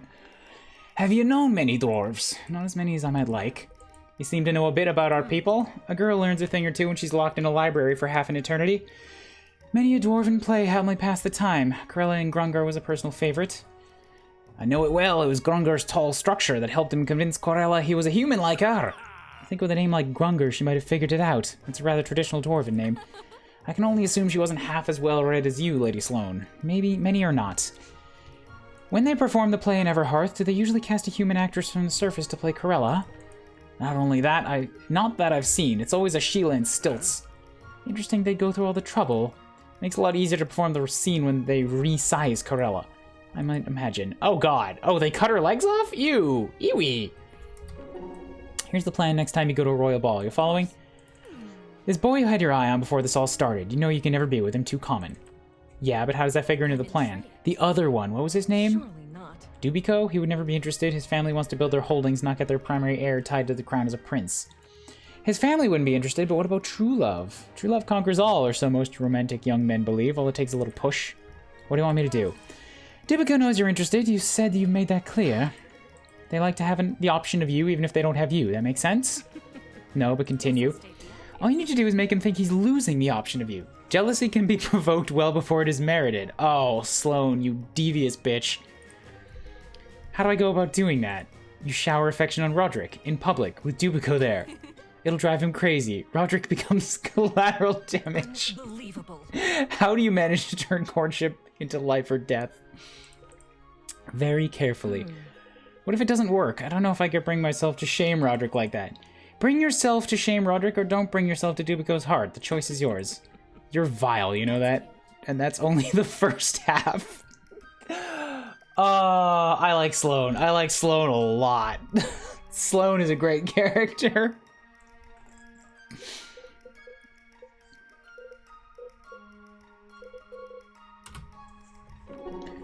Hadn't quite expected to find Armor and royalty wrapped up in all this. Actually, it was Samara and I who recruited Irving and his friends to help us in the first place. So I have you to blame for the mess they've gotten into. Frankly, yes. Is she not actually? No, she is. I just wondered if Sarah was actually holding her staff because I didn't see her hand on it, but it's just holding it like really far down the pole. I just want you to know I always did my best to look after them. I never wanted to put them in harm's way. I only wanted... Sarah, relax. I'm just giving you a hard time. Though I'm sure all that's true. Does Darius know about the aspects? There's no telling. Whatever he's heard, it didn't come from me.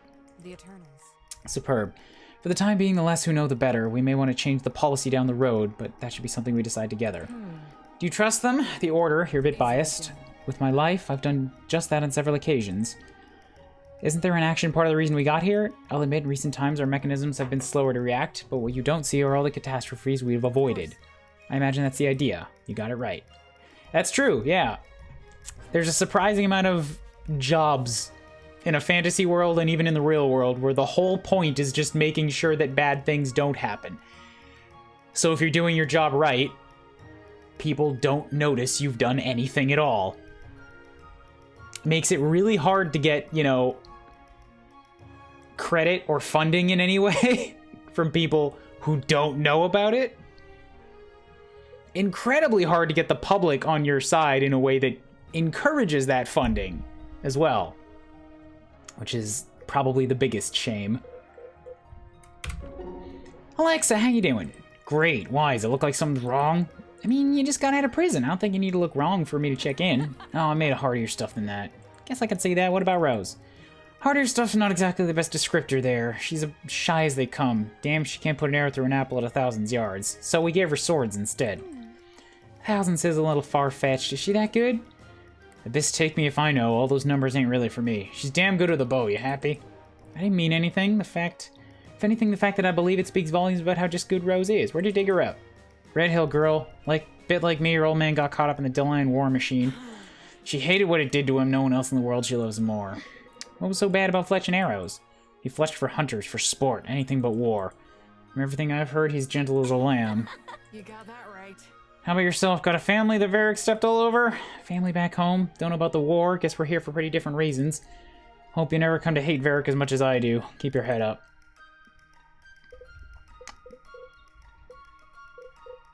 What else we got? I'm sort of just jumping all over here.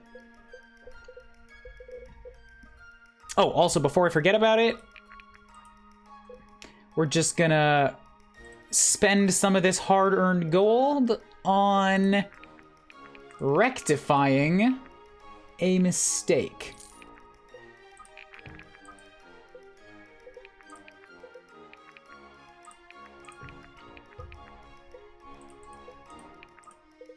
And there we go. Raw egg, give you back some of that strength, and we're good. It's like she never went down at all. And I've still got plenty of gold to spare. For someone who never wanted to be a healer, you have talent. You seem to have things under control. When I've joined, there are a lot more of us now. We've grown a bit. We weren't even sure we'd be able to convince you to come with us, but you did. And now it's beyond belief how many people we've drawn. People are starting to wake up to the dangers.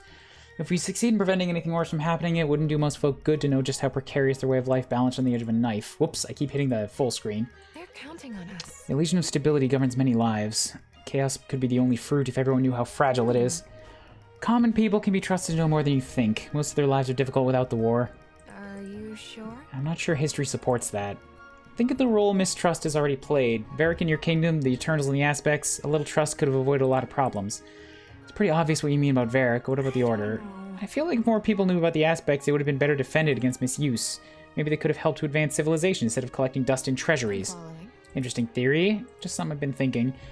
Then you're undoubtedly a good leader. Your mind gravitates towards the future and approaches that might make Terezal a better place. You really think so? Pretty sure I can safely say I never thought I'd hear that from a princess. I never thought half the things we do were possible. I was thinking too small. My view of what's possible is wider now. Let's try not to lose it. You know what's possible, what you're capable of. It's like power all by itself. And Helena. Glad you found your grandfather, or prayed you would. Seems your prayers were answered. One way or another, no wonder you make such a fine ally. What of your parents? Did you find them? I received a letter just a week ago. Someone who knew them in the service. I'm surprised it actually reached me. He mentioned they both went missing right around the time our news became widespread. I thought maybe Varric had gone to them, but the letter mentioned a host of parties Varric sent out looking out for them, so they know they have to be out there. It'll be all right. They're scouts. The finest I've ever known. That's what brought them to the border. I'm sure they'll be all right. This friend of yours was a friend of your parents? You can never be too sure. He went out of his way to inform me about all this, and he warned me to be careful. For what it's worth, I trust him. I don't know. I think most people want to do the right thing when they're given the chance. Sometimes they need a little encouragement. Is that what you did for me? When you went out of your way to make me feel welcome, did you hope to encourage me so I do the right things? To be honest, I think I was hoping you'd do that for me. I've always admired your self-control. You have this ability to set your mind on something and do it. I admire your compassionate heart. Many of us have come to rely on it more than you know. You know, it's good to make a team. I identify with the setting your mind on something and just doing it. I'm not so much the compassionate heart there.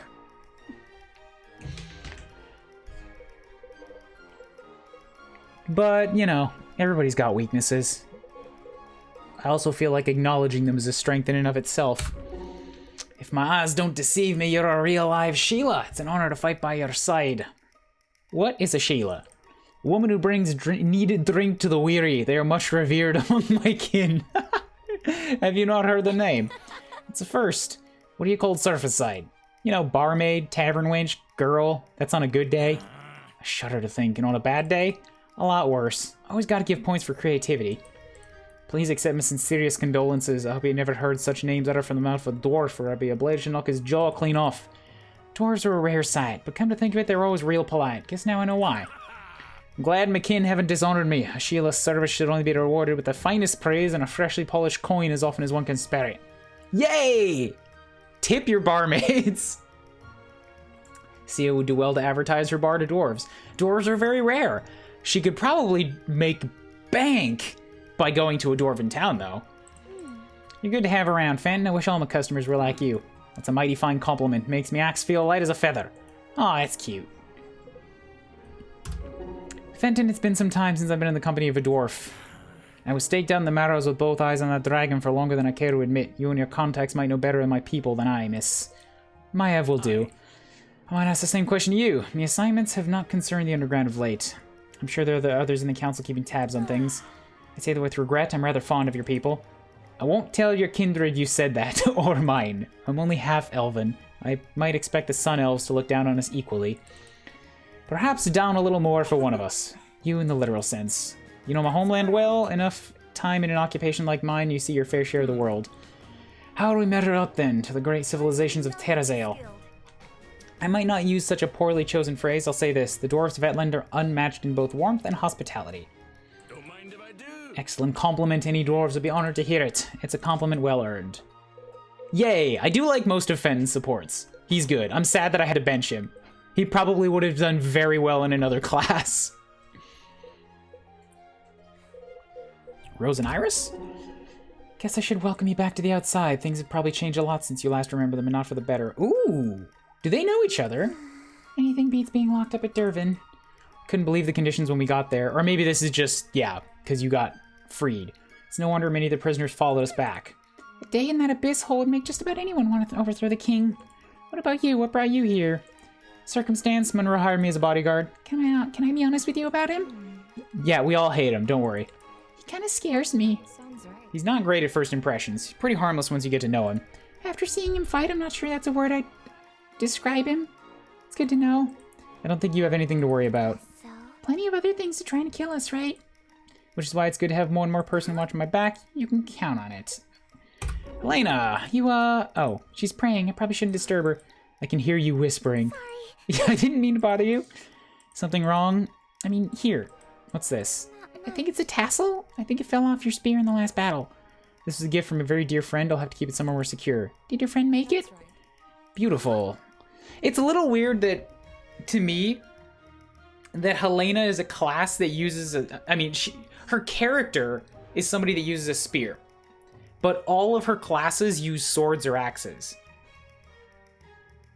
Like, Helena was probably designed to be an adept. Because they use the spears. She might have gotten reclassed later on. Just because they needed another warrior or something. Or maybe they had too many adepts. But Elias would have done really well as an adept. I mean, really well as a warrior. So then maybe that's it. But no, I was just thinking they could have made Elias into a warrior. But then you'd have two warriors off the bat and not an adept. But then you get Bianca in the very next mission anyways. So you've already got two adepts, and then only the one warrior in Irving.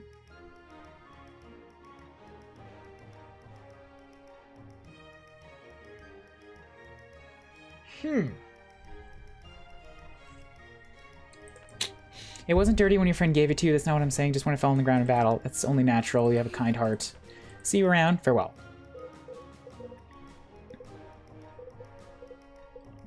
Liberty and Irving. Your mother's gonna be fine. She's tougher than she looks. So am I. I won't crumble just because she's gone. Forget you're not little Irving anymore. You were reporting on us to Alistair when we were kids? Of course I was. He missed you. Timing just doesn't always work out. I'm not bitter. He has a lot on his shoulders. It's alright to resent him. He may have a lot on his shoulders, but he knew he would. He knew he wouldn't be able to stay. The alternative is me not standing here alive. I just don't want you to hold this all... I just don't want you to hold all this in and be brave. We can talk about it. When did you get so maternal? When I felt it was necessary, thank you very much. I may know never wanted kids of my own, but no one was happier than me when I heard Esma was pregnant. It's a little surreal to think you were both members of a secret society. We wanted for you to get to be just a normal kid. That's why you kept you in Brookstead. The family commitments sound a lot more glamorous than they play out. Looks like I turned out to handle the family matters either way. Funny how that happens. I don't think it's funny. I feel sorry I've been brought into this life. I'd rather be me than someone else. It's not what I'm worried about. Iris and Alexa. Great Abyss, that's some fine craftsmanship. My armor? You got that right. New Lysian work? The ally doesn't even show stains. You're more than battle ready. I guess it's convenient. We seem to be getting ourselves into a lot of those. Also, I ride a dragon now, so I don't really need it. What? You mean this isn't the life you wanted? What makes you think it would be? Your armor, mostly. I didn't set out to start a revolution, just wanted to get by. For adepts, that usually involves combat. People like you make the best revolutionaries. And how's that? Because you never wanted it. You were content with your way of life until you realized that way of life was threatened. I don't know. If you give yourself more time to reflect on it, you would. But there's no time for that anyway. We need you where your skills are best suited. The moment I saw you from a cell, I knew you had the spark. I swear to the gods, you're like a battering ram out there. It's a wonder there's any left for the rest of us. That's not wrong with your crazy lightning powers. Don't take my word for it. You'll hear it from the heralds and the bards soon enough.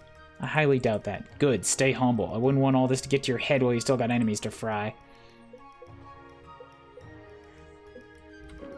Nothing like Varroa, is it? Each place has its character. Not every place's character is falling apart at the seams. Delia alone has many redeeming qualities. Scenic coast, rolling hills, tall mountains. I mean things you can't find in Varroa. The underground cities of the dwarves. They have a point. They're entertaining, I'll give them that, and they make good ale.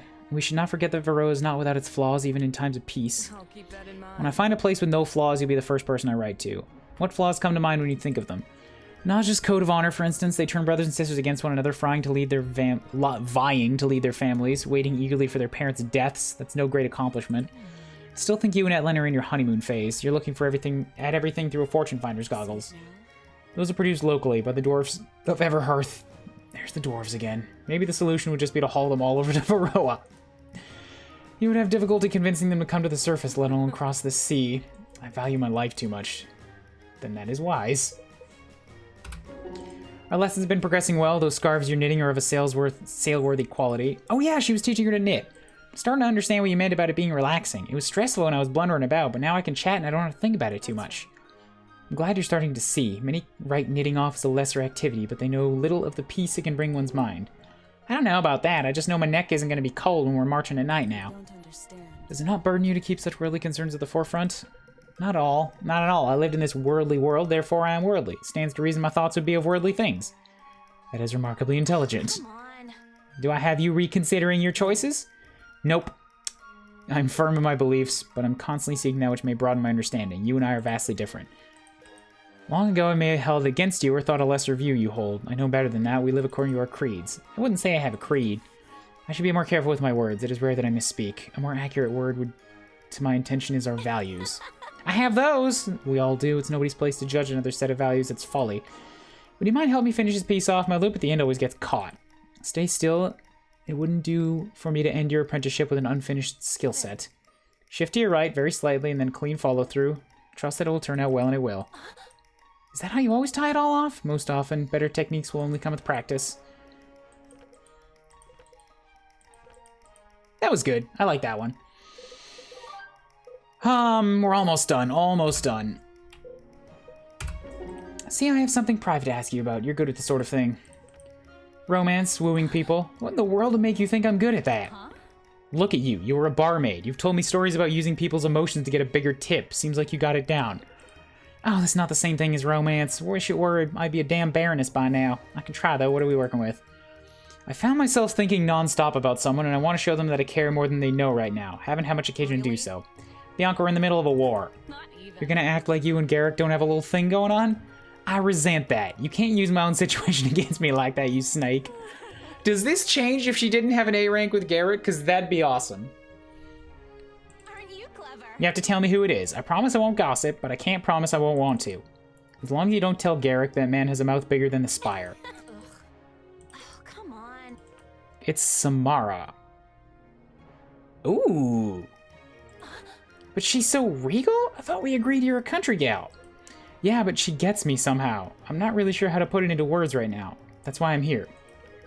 Fair enough, even if I think Alexa's a better match. You're a bonehead. Let's see if we can't snag you a princess. Roses are red, roses are blue. Wait, roses aren't blue, are they?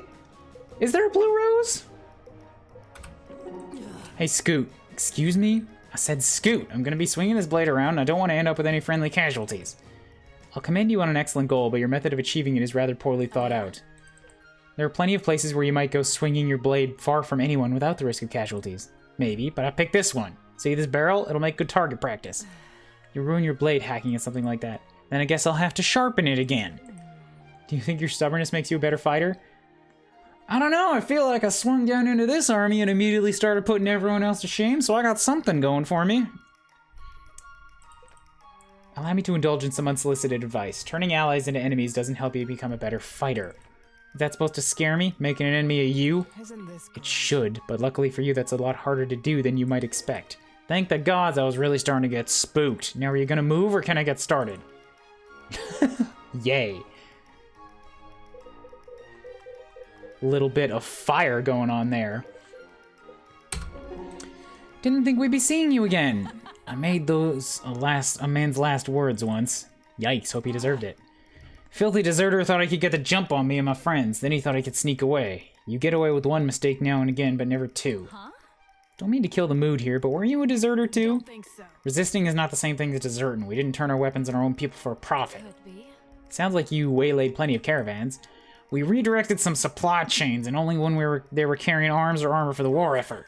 I don't imagine all that redirecting occurred as peacefully as you make it seem. There were times we were forced to defend ourselves. You initiated the confrontation, and then you say you were defending yourselves? Before Varric put a target on my father's back, I saw things like pretty much everyone else. When I learned the world was upside down, I tilted my head to see it as it is. Now this is starting to make sense. Clever. Alright, there we go. All the supports are done. Let's drop a save, and next time we come back, we got some more upgrades to do. And I swear to God, I'm gonna get these 3 girls to class up in the next fight. I have to. God, I need the dragon and some friggin' drifters. I gotta see what drifters turn into. I have to know what Garrick's missing out on so I can rub it in his face.